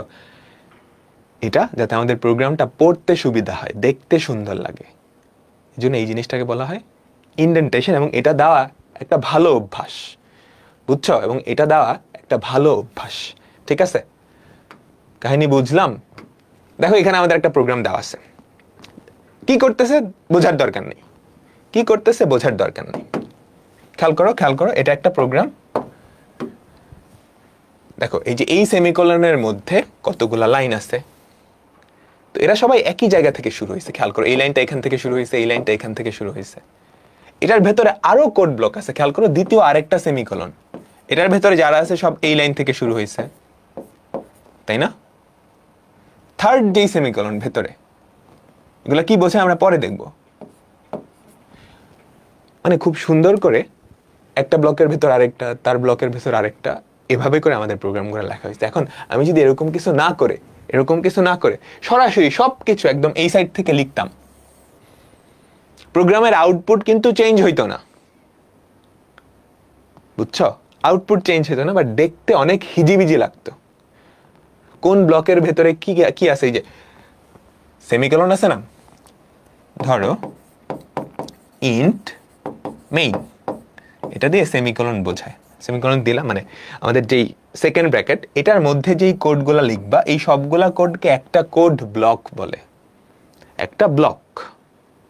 ঠিক আছে, নর্মালি একটা ব্লকে যে সমস্ত স্টেটমেন্ট থাকে সবগুলা কি আমরা একই জায়গা থেকে শুরু করি, সবগুলা একই জায়গা থেকে শুরু করি। তার মানে এই ব্লকের ভেতরে যেই স্টেটমেন্টগুলো আছে, এটা আর এটা আর এটা, তারা সব কি একই জায়গা থেকে শুরু হয়েছে। এটার ভেতরে কিন্তু আরো একটা ব্লক আছে, খেয়াল করছো? এই যে এটা একটা ব্লক, খেয়াল করছো? তার ভেতরে আরো একটা ব্লক আছে, ঠিক আছে? এটাকে বলে ইনডেন্টেশন। বুঝতে পারলাম? এটা হচ্ছে ইনডেন্টেশন। ঠিক আছে, ঠিক আছে, আমরা আমাদের পরবর্তী টপিকে যাচ্ছি। প্রোগ্রামিং এ আমরা আসলে কি নিয়ে কাজ করি বলো তো? প্রোগ্রামিং এ আমরা মূলত ডেটা নিয়ে কাজ করি, বিভিন্ন তথ্য, তাই না? ধরো তুমি দুটা সংখ্যার লসাগু বা গসাগু বাইর করবা, কি লাগবে তোমার? দুইটা সংখ্যা লাগবে না? দুইটা সংখ্যা আসলে কি? কোনো একটা ডেটা বা তথ্য, তাই না? তুমি তোমার নামটা লিখতেছো, কোনো জায়গায় স্টোর করতেছো। তুমি যখন ফেসবুকে সাইন আপ করছো, তুমি তোমার নাম দিয়ে সাইন আপ করছো না? তোমার নামটা তো কোথাও স্টোর হচ্ছে। নামটা কি একটা ডেটা না, একটা তথ্য না? তাই তো। তো প্রোগ্রামিং মূলতই ডেটা বা তথ্য নিয়ে কাজ। এখন তথ্য অনেক টাইপের হতে পারে। তোমাদের ক্লাসে মূলত 4 ধরনের তথ্য নিয়ে কাজ করতে হবে। মূলত 4 ধরনের তথ্য নিয়ে কাজ করতে হবে। এই তথ্যগুলা কি কি? প্রথমত হচ্ছে ক্যারেক্টার। এটাকে সংক্ষেপে ক্যার দিয়ে প্রকাশ করা হয়। ক্যারেক্টার, যেটাকে সংক্ষেপে CHAR, এটা দিয়ে প্রকাশ করা হয়। এটা কি? আমাদের যে কোনো অ্যালফাবেট, যে কোনো প্রতীক, যে কোনো চিহ্ন কে আমরা ক্যারেক্টার বলতে পারি, বুঝছো? ফর এক্সাম্পল, এ একটা ক্যারেক্টার বোঝানোর জন্য দুই পাশে সিঙ্গেল কোট ইউজ করা হয়। ক্যারেক্টার বোঝানোর জন্য দুই পাশে সিঙ্গেল কোট ইউজ করা হয়। এ একটা ক্যারেক্টার, বি একটা ক্যারেক্টার, 1 এটা একটা সংখ্যা যদিও, কিন্তু দুই পাশে যখন সিঙ্গেল কোট দিবা, সিঙ্গেল কোট বলতে এটা সিঙ্গেল কোট, তখন সেটা একটা ক্যারেক্টার। বুঝতে পারলাম? এখন একটা ডেটা কম্পিউটারে তুমি যখন রাখবা, তখন তো তোমার কিছু জায়গা লাগবে, কিছু মেমোরি লাগবে। তো এই ক্যারেক্টার টাইপের যেই ডেটা, সেটা কম্পিউটারে স্টোর করতে 1 বাইট জায়গা লাগে। 1 বাইট জায়গা লাগবে। বিট বাইটের কনসেপ্ট আশা করি সবাই জানো, ঠিক আছে? আচ্ছা, তারপর হচ্ছে ইন্টিজার। তোমরা ম্যাথামেটিক্সে পড়ে আসছো না? ইন্টিজার মানে কি? পূর্ণ সংখ্যা। এটাকে সংক্ষেপে ইন্ট দিয়ে প্রকাশ করা হয়, ঠিক আছে? ইন্টিজার টাইপের কিছু ডেটা হয়। ধরো তোমার বয়স আমি জিজ্ঞেস করলাম, বুঝতে পারছো? বা 1 থেকে যে কোনো একটা স্বাভাবিক সংখ্যা বলো, একটা পূর্ণ সংখ্যা বলো। দুনিয়ার যত পূর্ণ সংখ্যা আছে সবগুলার ডেটা টাইপ হচ্ছে ইন্টিজার। এই পূর্ণ সংখ্যা কম্পিউটারের মেমোরিতে রাখার জন্য 4 বাইটের জায়গা আমরা অ্যালট করি বা বরাদ্দ করি আর কি, ঠিক আছে? আচ্ছা, ক্যারেক্টার গেল। ক্যারেক্টার মানে হচ্ছে চিহ্ন বা অক্ষর। দুনিয়ার যে কোনো অক্ষর বা চিহ্ন তুমি ক্যারেক্টার ডেটা টাইপে ফালাইতে পারো। দুনিয়ার সকল ফালানো যায় না, বাট আপাতত মনে রাখো জাস্ট। অক্ষর গেল, পূর্ণ সংখ্যা গেল। এবার আসি দশমিক সংখ্যা। দশমিক সংখ্যাকে যেই ডেটা টাইপ দিয়ে প্রকাশ করা হয় সেটাকে বলা হয় ফ্লোট। এটার ফুল ফর্ম হচ্ছে ফ্লোটিং পয়েন্ট নাম্বার। এটার ফুল ফর্ম হচ্ছে ফ্লোটিং পয়েন্ট নাম্বার, আর সংক্ষেপে লেখা হচ্ছে ফ্লোট দিয়ে। তো আমাদের যেই দশমিক সংখ্যাগুলো, ধরো 1.62, 3.099 বা -7.333, এই সমস্ত সংখ্যাকে ফ্লোটিং পয়েন্ট নাম্বার বা ওদের ডেটা টাইপ হচ্ছে ফ্লোট, ঠিক আছে? আচ্ছা, এখন দশমিক সংখ্যা যদি অনেক বড় হয়, এই ফ্লোটিং পয়েন্ট নাম্বারের জন্য আমরা কম্পিউটারে 4 বাইট মেমোরি বরাদ্দ করে থাকি, ঠিক আছে? প্রত্যেকটা ফ্লোটিং পয়েন্ট নাম্বারের জন্য কম্পিউটারে 4 বাইট মেমোরি বরাদ্দ করে থাকি। আচ্ছা, এখন এই ফ্লোটিং পয়েন্ট নাম্বার বা দশমিক নাম্বারটা যদি অনেক বড় হয়ে যায়, দশমিক নাম্বার কিন্তু অনেক বড় হয় মাঝে মাঝে, তখন এই 4 বাইটে ওদের জায়গাটা নেয় না, বুঝছো? তখন আরেকটা ডেটা টাইপ আমরা ইউজ করি, এটাকে বলা হয় ডাবল।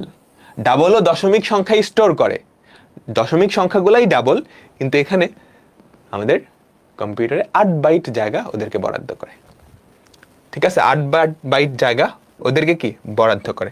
তো এই 4টা ডেটা টাইপ আমরা মূলত প্রধানত আলোচনা করব। এই 4 ধরনের ডেটা বা তথ্য নিয়ে আমরা কাজ করব: পূর্ণ সংখ্যা, দশমিক সংখ্যা, অক্ষর। ঠিক আছে, এগুলোর বাইরেও আর অনেক ধরনের ডেটা টাইপ আছে। এখানে একটা ছক দেওয়া আছে, তোমরা জাস্ট দেখে নিও, মুখস্থ করার দরকার নেই। ইম্পর্টেন্টগুলো আমি দাগায় দিচ্ছি। ঠিক আছে, ইম্পর্টেন্টগুলো আমি দাগায় দিচ্ছি। তো কম্পিউটারে আমরা এই 4টা ডেটা টাইপ নিয়ে মূলত কাজ করি। এখানে একটা ছকও দেওয়া আছে। ডেটা টাইপের নাম মানে আমাদের ডেটা বা তথ্যটা কি ধরনের। ইন্ট, ইন্ট কি নির্দেশ করে? ধনাত্মক বা ঋণাত্মক পূর্ণ সংখ্যা। ফরম্যাট স্পেসিফায়ার কি, এটা আমরা পরে বলবো। ফরম্যাট স্পেসিফায়ার কি আমরা পরে বলবো। এটার ধারণ ক্ষমতা মানে এটা কম্পিউটারে কয় বাইট জায়গা নিয়ে থাকে? 4 বাইট জায়গা নিয়ে থাকে। রেঞ্জ মানে হচ্ছে এইটার পাল্লা। মুখস্থ করার দরকার নেই, এটা মুখস্থ করার দরকার নেই। আচ্ছা, পূর্ণ সংখ্যা, তাই তো? দুনিয়ার সবচেয়ে বড় পূর্ণ সংখ্যার কিন্তু কোনো লিমিট নেই। কম্পিউটারে যেহেতু 4 বাইট জায়গা দিচ্ছে, 4 বাইট মানে কি 32টা বিট। ওই 32টা বিটে তুমি কিন্তু একটা নির্দিষ্ট সীমার নাম্বারগুলো বসাইতে পারবে। এখন অনেক বড় নাম্বার যদি 32 বিটে বসাইতে চাও, বসাইতে পারবে না, তাই না? এই রেঞ্জের মধ্যে যে সমস্ত নাম্বার আছে সেগুলাই কি আমাদের ইন্টিজার বা এই ডেটা টাইপ দিয়ে প্রকাশ করা যায়। এর থেকে বড় বা এর থেকে ছোট হলে সেটা কম্পিউটারের মেমোরিতে ইন্টিজার দিয়ে তুমি প্রকাশ করতে পারবে না বা ইন্ট দিয়ে প্রকাশ করতে পারবে না। এটা মেমোরাইজ করার কোনো দরকার নেই, এই ছকটা মেমোরাইজ করার কোনো দরকার নেই। ঠিক আছে, যেটা হলুদ করে দিছি এটা ইম্পর্টেন্ট। তারপর ক্যারেক্টার, ফ্লোট, ডাবল। ঠিক আছে, এই 3 ধরনের ডেটা টাইপ ইম্পর্টেন্ট। ক্যারেক্টার কি নির্দেশ করে? বর্ণ। এটার ফরম্যাট স্পেসিফায়ার হচ্ছে %c, এটা কি পরে বলতেছি। ফ্লোট, ডাবল দুইটাই দশমিক ভগ্নাংশ নিয়ে কাজ করে। ফ্লোটের আকারটা ছোট, 4 বাইটের, আর ডাবলের আকারটা অনেক বড়। ডাবলের আকারটা অনেক বড়। বুঝতে পারলাম? ঠিক আছে, তো আমরা এখন আমাদের যে পরবর্তী কনসেপ্ট, খুবই ইম্পর্টেন্ট কনসেপ্ট, সেখানে যাচ্ছি। এটাকে বলা হয় ভ্যারিয়েবল বা চলক। ভ্যারিয়েবল বা চলক পড়ে আসছো না? ভ্যারিয়েবল কি? যেটা পরিবর্তিত হতে পারে। তোমরা ছোটবেলায় অঙ্ক করার সময় ধরতে না, ধরি পিতার বয়স x, মাতার বয়স x, পিতার পুত্রের অঙ্ক। তারপর কলমের ছিল না হাবিজাবি বিভিন্ন জিনিস, কলমের ক্রয় মূল্য x, তাই না? ওই যে এক্সটা ধরে নিতে, ওটাই কিন্তু চলক। বুঝছো? তো চলক হচ্ছে এমন একটা জিনিস যেটা পরিবর্তিত হতে পারে। আর কম্পিউটারে চলক কি? কম্পিউটারে চলক কি? আমরা তো কম্পিউটারে তথ্য নিয়ে কাজ করব, ডেটা নিয়ে কাজ করব, তাই না? এখন এই ডেটা বা তথ্যটা প্রথমত কম্পিউটারকে কোথাও তো রাখতে হবে। কম্পিউটার তার মেমোরিতে রাখবে না। কম্পিউটার যেখানে রাখবে সেটাই হচ্ছে চলক, সেটাই হচ্ছে চলক। তোমরা প্রোগ্রামিং এ চলক বলতে একটা কন্টেইনার বা মুড়ির টিন চিন্তা করতে পারো। আমরা মুড়ির টিন দেখতেছিলাম না? এই মুড়ির টিনে কি থাকতে পারে? এটা ধরো একটা চলক, এই চলকের একটা নাম দিলা, ধরো এক্স। এই মুড়ির টিনে কিছু একটা তথ্য থাকতে পারে। বুঝছো? কি তথ্য? তথ্যটা হতে পারে একটা নাম্বার, ধরো 17, কিংবা একটা ক্যারেক্টার। বুঝতে পারলাম? ঠিক আছে, এখন ধরো আরেকটা, এটাকে থাকতে পারে একটা নাম্বার। হ্যাঁ, এখন একটা কন্টেইনারে কি থাকবে তার উপরে ভিত্তি করে তার সাইজ ছোট বড় হইতে পারে না? চিন্তা করো, একটা কন্টেইনারে ধরো চিনি আছে, তার সাইজ হয়তো ছোট হবে। কফি থাকলে আরো ছোট। এখন সেটার মধ্যে যদি ধরো বড় বড় আলু রাখো, তাহলে ওটার সাইজ আরো বড় হবে না? তাই তো? তো একটা কন্টেইনারে বা একটা চলকে কোন ধরনের ডেটা থাকবে, কোন ধরনের তথ্য থাকবে, সেটার উপর ভিত্তি করে তার সাইজ ছোট বড় হবে, তাই না? তার মানে কম্পিউটারকে তোমাকে বলে দিতে হবে যে এই কন্টেইনার বা এই চলকে কি থাকবে। কাহিনী বুঝলাম?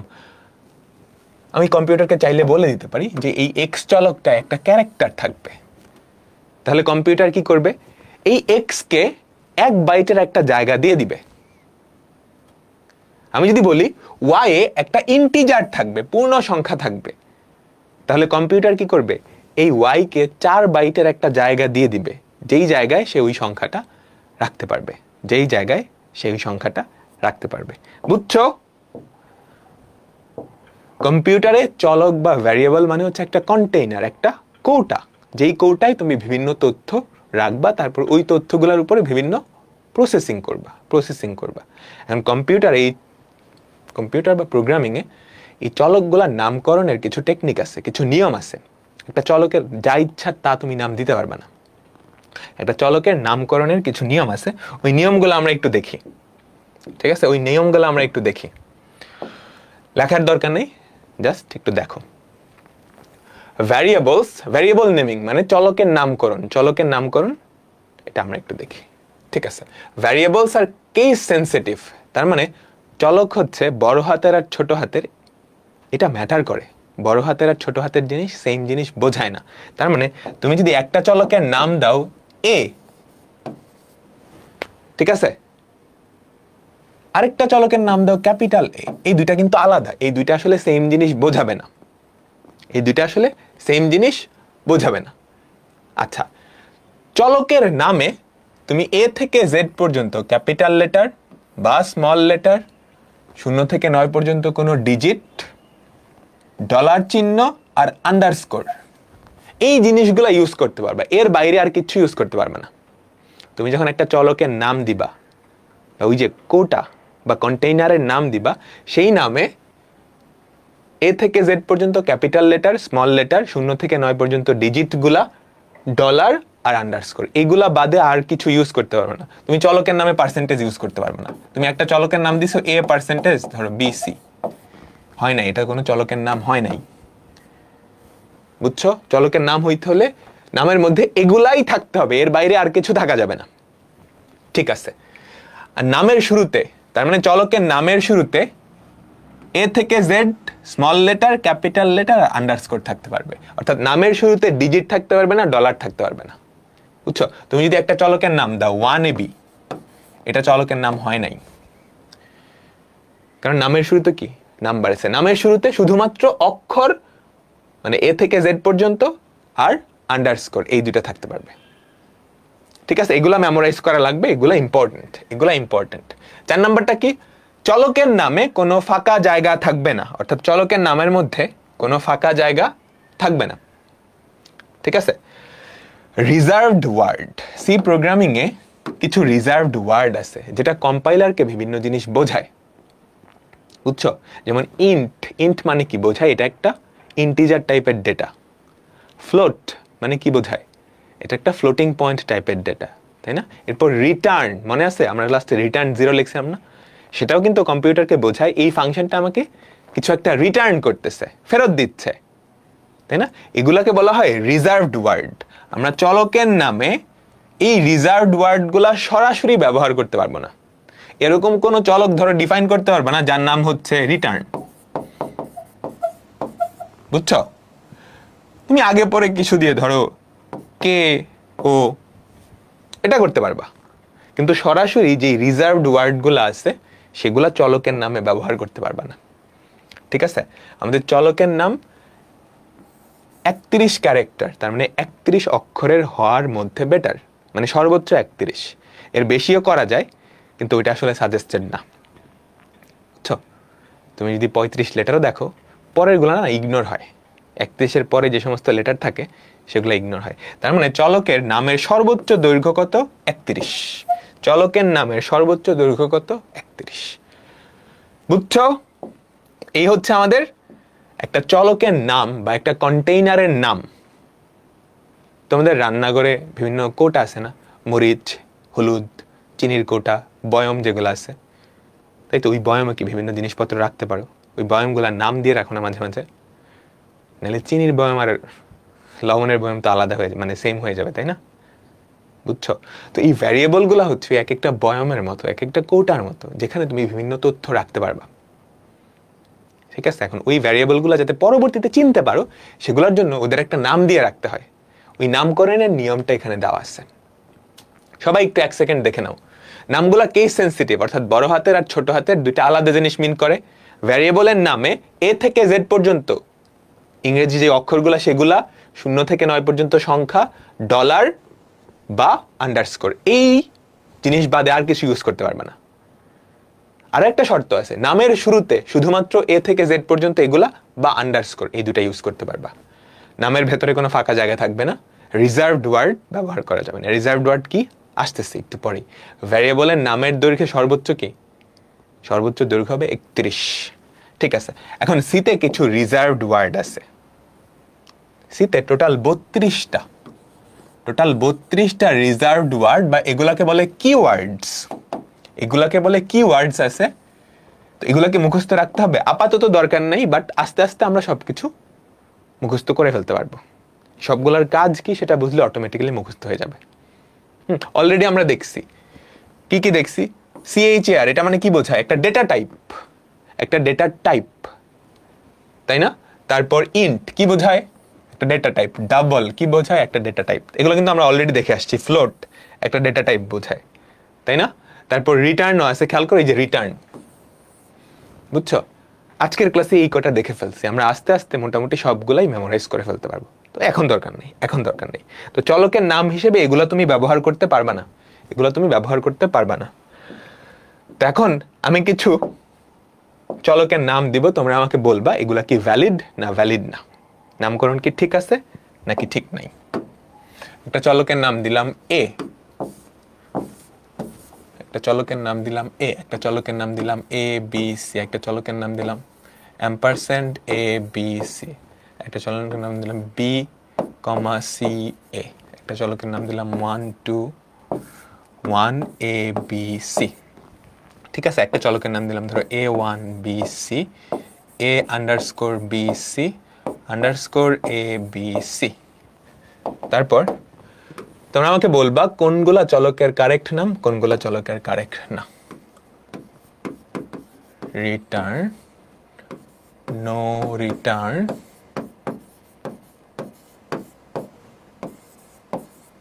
হ্যালো, এখানে একটা স্পেস আছে।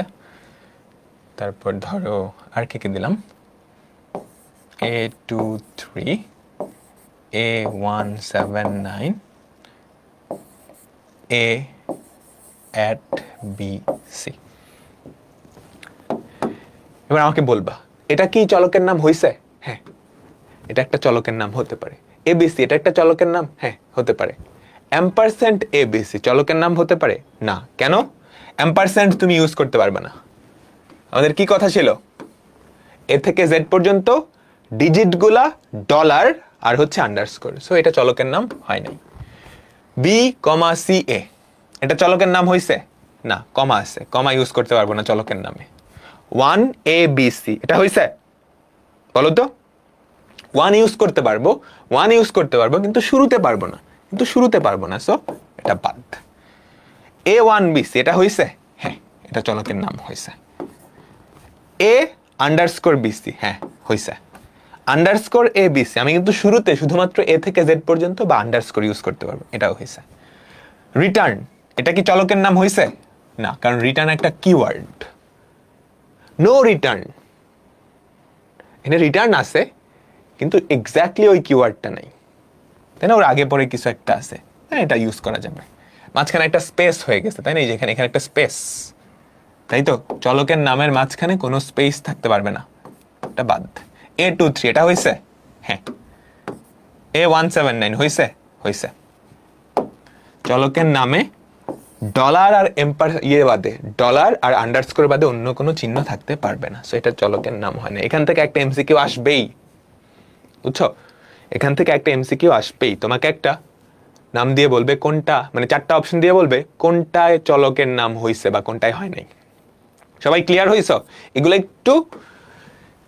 একটু মুখস্থ রাখতে হবে, ঠিক আছে? আচ্ছা, ভ্যারিয়েবল নেমিং ব্যাপারটা গেল। এবার আসি ভ্যারিয়েবল ডিক্লারেশন। আচ্ছা, ভ্যারিয়েবলে আমরা কি রাখি? কোন একটা ডেটা রাখি, কোন একটা তথ্য রাখি, তাই না? তাই তো। তো কম্পিউটারকে আগে তো আমাকে জানাইতে হবে যে এই চলকে কোন ধরনের তথ্য রাখবো, ক্যারেক্টার রাখবো নাকি ইন্টিজার রাখবো নাকি অন্য কিছু রাখবো, সেই অনুযায়ী কম্পিউটার আমাকে কি কয়েকটা বাইট জায়গা দিবে, কয়েকটা বাইট মেমোরি দিবে, তাই না? তো ভ্যারিয়েবল ডিক্লারেশন আমরা কিভাবে করব? প্রথমত এই ভ্যারিয়েবলটার ডেটা টাইপটা লিখে দিব, ডেটা টাইপ। তার মানে এই ভ্যারিয়েবল বা এই চলক বা এই টিনে, মুড়ির টিন তো না, এই কৌটায় কোন ধরনের ডেটা থাকবে, ঠিক আছে? তারপর আমরা যেটা করব, আমাদের ভ্যারিয়েবলের নামটা দিয়ে দিব, ভ্যারিয়েবল নেম, বুঝছো? তারপর পরে একটা সেমিকোলন। প্রথমত ডেটা টাইপ, তারপর ভ্যারিয়েবল নেম। এটা দিলেই আমরা কম্পিউটারকে বলে দিছি আমরা এই টাইপের ডেটা রাখবো এই ভ্যারিয়েবলটায়। তো কম্পিউটার তোমাকে মেমোরিতে কিছু জায়গা অ্যালট করে দিবে। তারপর এই ভ্যারিয়েবলটায় তুমি কি করবা, বিভিন্ন জিনিস রাখতে পারবা। কিভাবে রাখে? অ্যাসাইনমেন্ট অপারেটরের মাধ্যমে। ফর এক্সাম্পল আমরা যদি দেই ইন্ট, তার মানে ইন্ট টাইপের একটা ডেটা রাখবো কোন ভ্যারিয়েবলটায়, এ ভ্যারিয়েবলটায়। কোন ভ্যারিয়েবলটায়? এ ভ্যারিয়েবলটায়, ঠিক আছে? তাহলে কম্পিউটার আমাকে একটা কৌটা বা কন্টেইনার দিছে যেখানে আমি একটা ইন্টিজার রাখতে পারবো। এখন এই ভ্যারিয়েবলটা ইন্টিজার কিভাবে রাখবো? a ইকুয়ালস টু 10 দিয়ে দিলাম। এই ইকুয়ালটা হচ্ছে অ্যাসাইনমেন্ট অপারেটর, বুঝছো? এই ইকুয়ালটা কি? Assignment operator. অপারেটর নিয়ে আমরা পরে শিখবো। অ্যাসাইনমেন্ট অপারেটর এর কাজ কি? ডান পাশের ভ্যালুটা বাম পাশের চলকে বসানো। অ্যাসাইনমেন্ট অপারেটরের বাম পাশে, অ্যাসাইনমেন্ট অপারেটরের বাম পাশে সবসময় একটা চলক থাকবে। এটার মানে হচ্ছে ডান পাশের যে ভ্যালু মানটা সেটা বাম পাশের চলকে বসানো। তার মানে এখন এর ভ্যালু কত? 10। যেহেতু চলক, তার মানে এর ভ্যালু চেঞ্জ করতে পারবা। তুমি চাইলে এর ভ্যালু কত দিতে পারো। ধরো এর ভ্যালু পরের লাইনে গিয়ে এর ভ্যালু কত দিয়ে দিলা? ধরো 2 দিয়ে দিলা। এর ভ্যালু 2 দিয়ে দিলা। তার মানে প্রোগ্রাম যখন রান হবে, এখানে তুমি ভ্যারিয়েবলটা ডিক্লেয়ার করছো, এখানে এর কোনো ভ্যালু দাও নাই, তার মানে এর মধ্যে উল্টাপাল্টা ভ্যালু আছে, গার্বেজ ভ্যালু বলে। কি ভ্যালু আছে তুমি জানো না। যখন এখানে আসছো তোমার প্রোগ্রামটা, তখন এর মধ্যে 10। যখন এই লাইনে চলে আসছো, এর ভ্যালু 10 ফালায় এসে কত নিয়ে নিছে? 2। এটা চেঞ্জ করা যায় যেহেতু এ একটা চলক। চলক মানে কি? ভ্যারিয়েবল, ভ্যারি করতে পারে, ঠিক আছে? আচ্ছা, তো এই যে এই লাইনটা, এটাই হচ্ছে আমাদের ভ্যারিয়েবল ডিক্লারেশন। ভ্যারিয়েবল ডিক্লারেশনে কি করতে হয়? তোমাকে ডেটা টাইপটা বলতে হয় আর চলকের নামটা বলে দিতে হয়। আচ্ছা, এখন তুমি ডিক্লারেশনের সাথে সাথে ভ্যারিয়েবলটা ভ্যালু অ্যাসাইন করে দিতে পারো, বুঝছো? এই যে ইন্ট এ, তার পরের লাইনে গিয়ে a ইকুয়ালস টু 10 লিখছো না? তুমি এটা না করে এক লাইনেই কি করলা? ইন্ট এ একটা ভ্যারিয়েবল ডিক্লেয়ার করছো, সাথে সাথে ওর ভ্যালু ইকুয়ালস টু 10, এটাও করে দিতে পারো। এই 2 লাইনের যেটা মিন করে এই এক লাইন, সেটা একাই সেই জিনিসটা মিন করে। এখন ধরো তুমি যদি ফ্লোটিং পয়েন্টের আরেকটা ডেটা টাইপ দিতে চাও, আরেকটা ভ্যারিয়েবল ফ্লোট, দশমিক নাম্বার রাখবা, তাহলে FLOAT ফ্লোট, তুমি কিন্তু এ ডিক্লেয়ার করতে পারবা না। এ অলরেডি একটা ভ্যারিয়েবল আছে, তাই না? প্যাচ লাগবে না। তুমি রান্নাঘরে 2টা বয়ামের মধ্যে মরিচ লিখে ফেললা, একটাতে মরিচ রাখছো, একটাতে হলুদ রাখছো, তাহলে প্যাচ লাগবে না। তো এ রাখা যাবে না, অন্য কিছু একটা বি ডিক্লেয়ার করলা। তাহলে কম্পিউটার তোমাকে 4 বাইটের একটা জায়গা দিছে যেখানে তুমি কি দশমিক নাম্বার রাখতে পারবা। বুঝাতে পারলাম? সবাই কি বুঝছি? ঠিক আছে। এখন এই যে চলকগুলা আমরা কম্পিউটারের স্ক্রিনে দেখাবো কেমনে?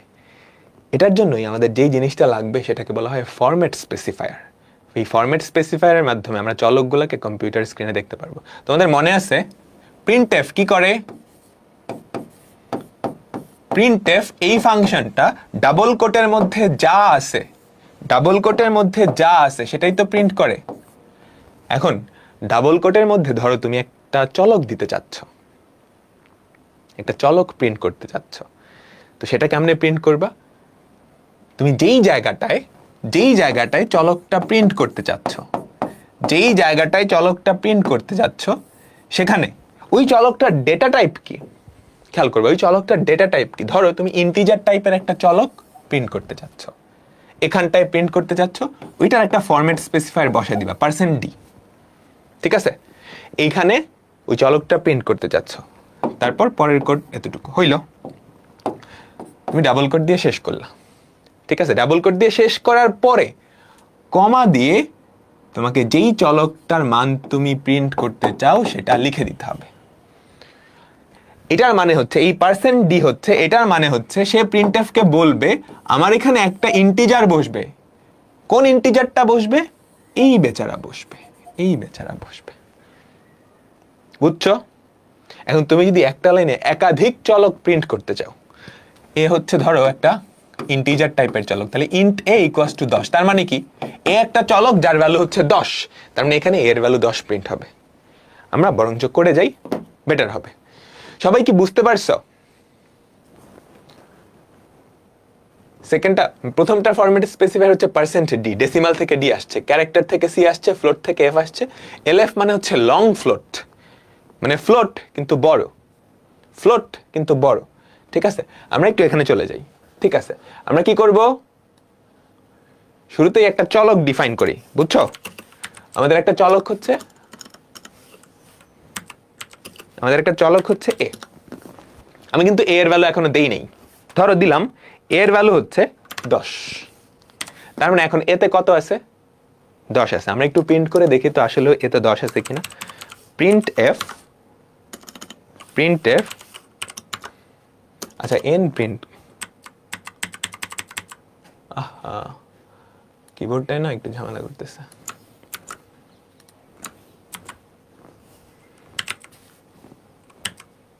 printf, ঠিক আছে, আমরা কি দিব? the value of a, the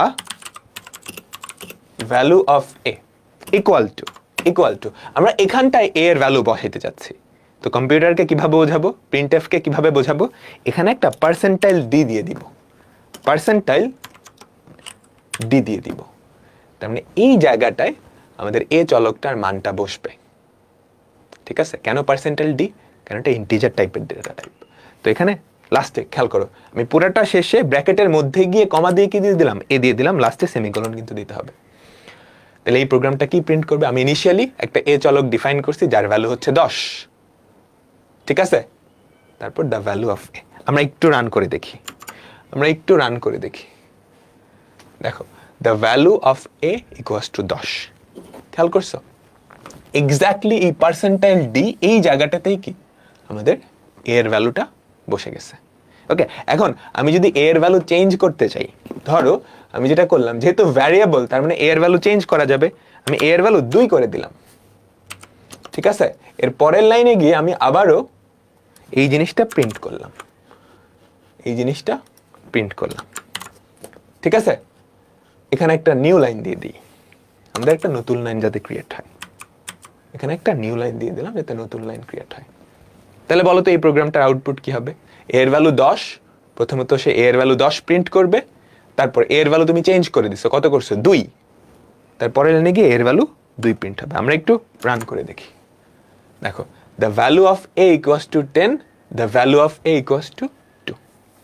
বুঝে গেল? আচ্ছা ঠিক আছে, আমি এগুলো মুছে দিচ্ছি। তুমি চাইলে এই যে এটাকে বলে ডিক্লারেশন, তুমি ভ্যারিয়েবলটা ডিক্লেয়ার করছো, এখনো কিন্তু ভ্যারিয়েবলের কোনো ভ্যালু দাও নাই। তুমি চাইলে এই লাইনেই কি ভ্যারিয়েবলের ভ্যালুটা দিয়ে দিতে পারো। ফর এক্সাম্পল, তুমি কি এর ভ্যালু এখানেই দিয়ে দিলা 10, এবার রান করে দেখো তো কি আসছে। এর ভ্যালু কত? 10। এর ভ্যালু কত? 10। এবার ধরো তুমি আরেকটা চলক ডিফাইন করতে যাও, সেটা হচ্ছে b। ঠিক আছে, সেটাও ইন্টিজার টাইপের। ইন্টিজার b এর ভ্যালু ধরো 5। ঠিক আছে, b এর ভ্যালু ধরো 5। এখন b এর ভ্যালুটাও প্রিন্ট করতে চাচ্ছ। কোথায় প্রিন্ট করতে চাচ্ছ? এভাবে খেয়াল করো, the value of a, b equals to % d দিছো, এখানে একটা কমা দিতে চাচ্ছ, এখানে b হবে। ঠিক আছে, কাহিনী বুঝছো? তুমি এই যে এভাবে প্রিন্ট করতে যাচ্ছ, the value of a, b equals to a আসবে এখানে, b। তো সিরিয়ালি তোমাকে ভ্যারিয়েবলগুলো বসাইতে হবে, সিরিয়ালি তোমাকে ভ্যালুগুলো বসাইতে হবে। অর্থাৎ প্রথম %d, খেয়াল করো, প্রথম %d এখানে কি বসবে? a এর ভ্যালু, দ্বিতীয় পার্সেন্টাইল ডি এখানে b, তো আমি এখানে কি করব, কমা দিয়ে b এর ভ্যালুটা বসায় দিব। দেখো একটু রান করে কি হয়, তোমরা এগুলো হাতে কলমে বেটার বুঝবা, বুঝছো? The value of a, b equals to 10,5। খেয়াল করছো? এই যে এটার জায়গায় বসছে এটা, এটার জায়গায় বসছে এটা। এখন দুইটা না হয়ে যদি তিনটাও করতা, দিতে পারতা না, মানে সিরিয়ালি প্রথমটায় a, কমা দিয়ে দ্বিতীয়টায় b। বুঝতে পারলাম? এখন এগুলা যদি ইন্টিজার না হয়, মানে পূর্ণ সংখ্যা না হয়ে ধরো ভগ্নাংশ সংখ্যা হইতো, পূর্ণ সংখ্যা না হয়ে ভগ্নাংশ সংখ্যা হইতো, তাহলে কি করতা? ডেটা টাইপটা জাস্ট ফ্লোট করে দিতা। ডেটা টাইপটা কি করে দিতা? ফ্লোট। একটা ভগ্নাংশ সংখ্যা বলো তো, ধরো এটা, ধরো এটা, ঠিক আছে? আচ্ছা, আর কি চেঞ্জ হইতো? এখানে যে ফরম্যাট স্পেসিফায়ারটা, ফ্লোটের ক্ষেত্রে ফরম্যাট স্পেসিফায়ার %d না, %f, তাহলে এখানেও কি আমি %f বসাই দিলাম। ঠিক আছে, এবার রান করো তো, এবার রান করো, দেখো আমাদের ভ্যালুগুলো কি আসছে, ওই যে দশমিক সংখ্যা চলে আসছে। ঠিক আছে, এখন একই টাইপের ডেটা তুমি চাইলে এক লাইনেই ডিক্লেয়ার করে দিতে পারো। ফ্লোট a ইকুয়ালস টু এটা, ফ্লোট b ইকুয়ালস টু এটা না লিখে তুমি একই লাইনে জাস্ট কমা দিয়ে ওই দুইটা ডেটা প্রকাশ করে দিতে পারো। কাহিনী বুঝছো?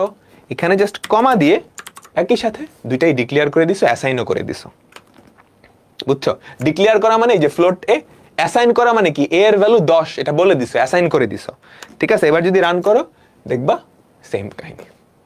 এবার ক্যারেক্টার টাইপের কোনো ডেটা তুমি যদি করতে চাও তাহলে কি করবা আমাকে বলো তো, কি করবা? ডেটা টাইপ দেওয়া হচ্ছে কার, CHAR, একটা নাম দাও, ক্যারেক্টারের নাম দিলা ধরো a। এখন সেই ক্যারেক্টার অবশ্যই কি সিঙ্গেল কোটেশনের মধ্যে লিখতে হবে। ক্যারেক্টার জাস্ট একটা সিম্বল, একটা অক্ষর, সেটা 1 বাইট জায়গা নেয় কম্পিউটার, এবং সেটা কি আমাদের সিঙ্গেল কোটেশনের মধ্যে লিখতে হবে। সিঙ্গেল কোটেশনের বাইরে লিখলে কিন্তু হবে না। দ্য ভ্যালু অফ a, আমাদের একটাই তো ক্যারেক্টার, তাই না? তাহলে a এর ভ্যালু এখানে আমি কি %c দেব, যেহেতু ক্যারেক্টার। এবার রান করো, দেখো আমাদের আউটপুট কি হয়। The value of small a equals to capital A। সবাই কি বুঝতে পারছি? আমাকে বলো তো। তো এই ছিল ভ্যারিয়েবল। কেন ভ্যারিয়েবল বলা হয়? ভ্যারিয়েবলের ভ্যালু কিন্তু চেঞ্জ করা যায়। তুমি একটু পরে যদি চাও, ধরো a ইকুয়ালস টু, একটু পরেই তুমি চাইলা a ইকুয়ালস টু ধরো লিখবা b, তাহলে বলো তো এটার আউটপুট কি হবে? The value of a equals to b, the value of a equals to b হয়ে যাবে। বুঝছো? এটা ভ্যারি করা যায়। এটা একটা কন্টেইনার বা কোটা তোমাকে দেয় কম্পিউটার, এভাবে মনে রাখতে পারো। ওই কোটার মধ্যে তুমি কি ক্যারেক্টার টাইপের যে কোনো কিছু রাখতে পারবা। একটা চিনির বয়ম দিছে, ওই বয়মের মধ্যে চিনি টাইপের যে কোনো কিছু রাখতে পারবা।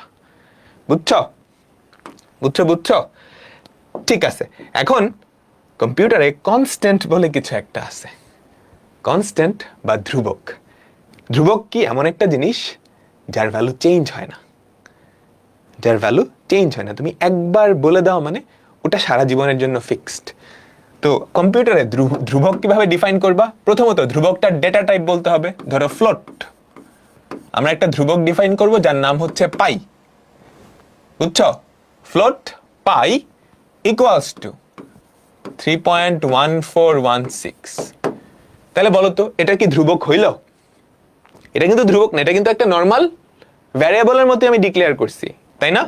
ভ্যারিয়েবলের মতোই তো ডিক্লেয়ার করছি। ডেটা টাইপ, ভ্যারিয়েবলের নাম, ভ্যারিয়েবলের ভ্যালু অ্যাসাইন করে দিছি। এখন এটা ধ্রুবক, এটার মান কখনো চেঞ্জ করা যাবে না।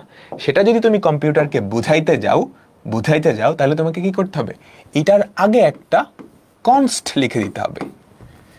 চলকের ডিক্লারেশনের আগে তুমি যদি কনস্ট লিখে দাও, তার মানে হচ্ছে, আচ্ছা কনস্ট, তাহলে সেটা ধ্রুবক, সেটার ভ্যালু আর কখনো চেঞ্জ করতে পারবা না। চেঞ্জ করতে গেলেই কম্পিউটার তোমাকে ধরে মাইট দিবে। কেমনে মাইট দিবে? এরর দিয়ে দিবে। ঠিক আছে, আরো একটা ইম্পর্টেন্ট জিনিস চলক আর ধ্রুবকের মধ্যে, সেটা হচ্ছে তুমি চাইলে একটা একটা চলক কি করতে পারো, জাস্ট ডিক্লেয়ার করে রেখে দিলা, ওর কোনো মান দিলা না, পরবর্তীতে গিয়ে মান দিলা a এর ভ্যালু 10, এটা করা যায়, পরবর্তীতে এটা গিয়ে চেঞ্জও করা যায়, ঠিক আছে। কিন্তু ধ্রুবকের ক্ষেত্রে যখন তুমি ডিক্লেয়ার করবা, যে এটাকে বলে ডিক্লারেশন, এই লাইনটাকে বলে ডিক্লারেশন, তখনই তোমাকে ভ্যালুটা বলে দিতে হবে এবং তুমি পরবর্তীতে গিয়ে এই ভ্যালুটা চেঞ্জ করতে পারবা না। তুমি যদি এটা লেখো, কম্পিউটার দেখবা এরর দিয়ে দিছে, কম্পিউটার দেখবা এরর দিয়ে দিছে। তো এটা আমরা দেখেই আজকের ক্লাসটা শেষ করব। তো আমরা একটু দেখি, আমরা একটা ধ্রুবক করব। তো ধরো আমরা একটা কি করলাম, চলক নিলাম ফ্লোট এ, যার ভ্যালু ধরো কিছু একটা হবে, আচ্ছা আমরা নিলাম পাই। পাই, আমাদের পায়ের ভ্যালু হচ্ছে 3.1416, ঠিক আছে। কিবোর্ডটা না ঝামেলা করতেছে, বুঝছো? আচ্ছা ঠিক আছে, এটা কিন্তু জাস্ট একটা চলক ডিফাইন করা হয়েছে, এটার ভ্যালু পরবর্তীতে চেঞ্জ করতে পারবা, তাই না? পরবর্তীতে চেঞ্জ করতে পারবা। তুমি যদি দ্য ভ্যালু অফ পাই যদি একটু প্রিন্ট করে দেখাই, % c হবে না, কি হবে? %f, %f পাই। তো একটু রান করে দেখো তো কি হয়, একটু রান করে দেখো, একটু রান করে দেখো। দ্য ভ্যালু অফ পাই সমান এইটা। এখন তুমি যদি পাইয়ের ভ্যালু একটু চেঞ্জ করো, সেটা কিন্তু করা যায়। পাই ইকুয়ালস টু ধরো 3.5 দিলা, তোমার ইচ্ছা হয়েছে 3.5 দিবা, 3.5 দিবা, দিলা, তোমার প্রোগ্রাম কিন্তু চলবে। দেখো 3.5। এখন তুমি এমন কিছু করতে যাচ্ছ যাতে এই পায়ের ভ্যালু চেঞ্জ না করা যায়, তো কি করবা? এখানে একটা কনস্ট বসায় দিবা, const।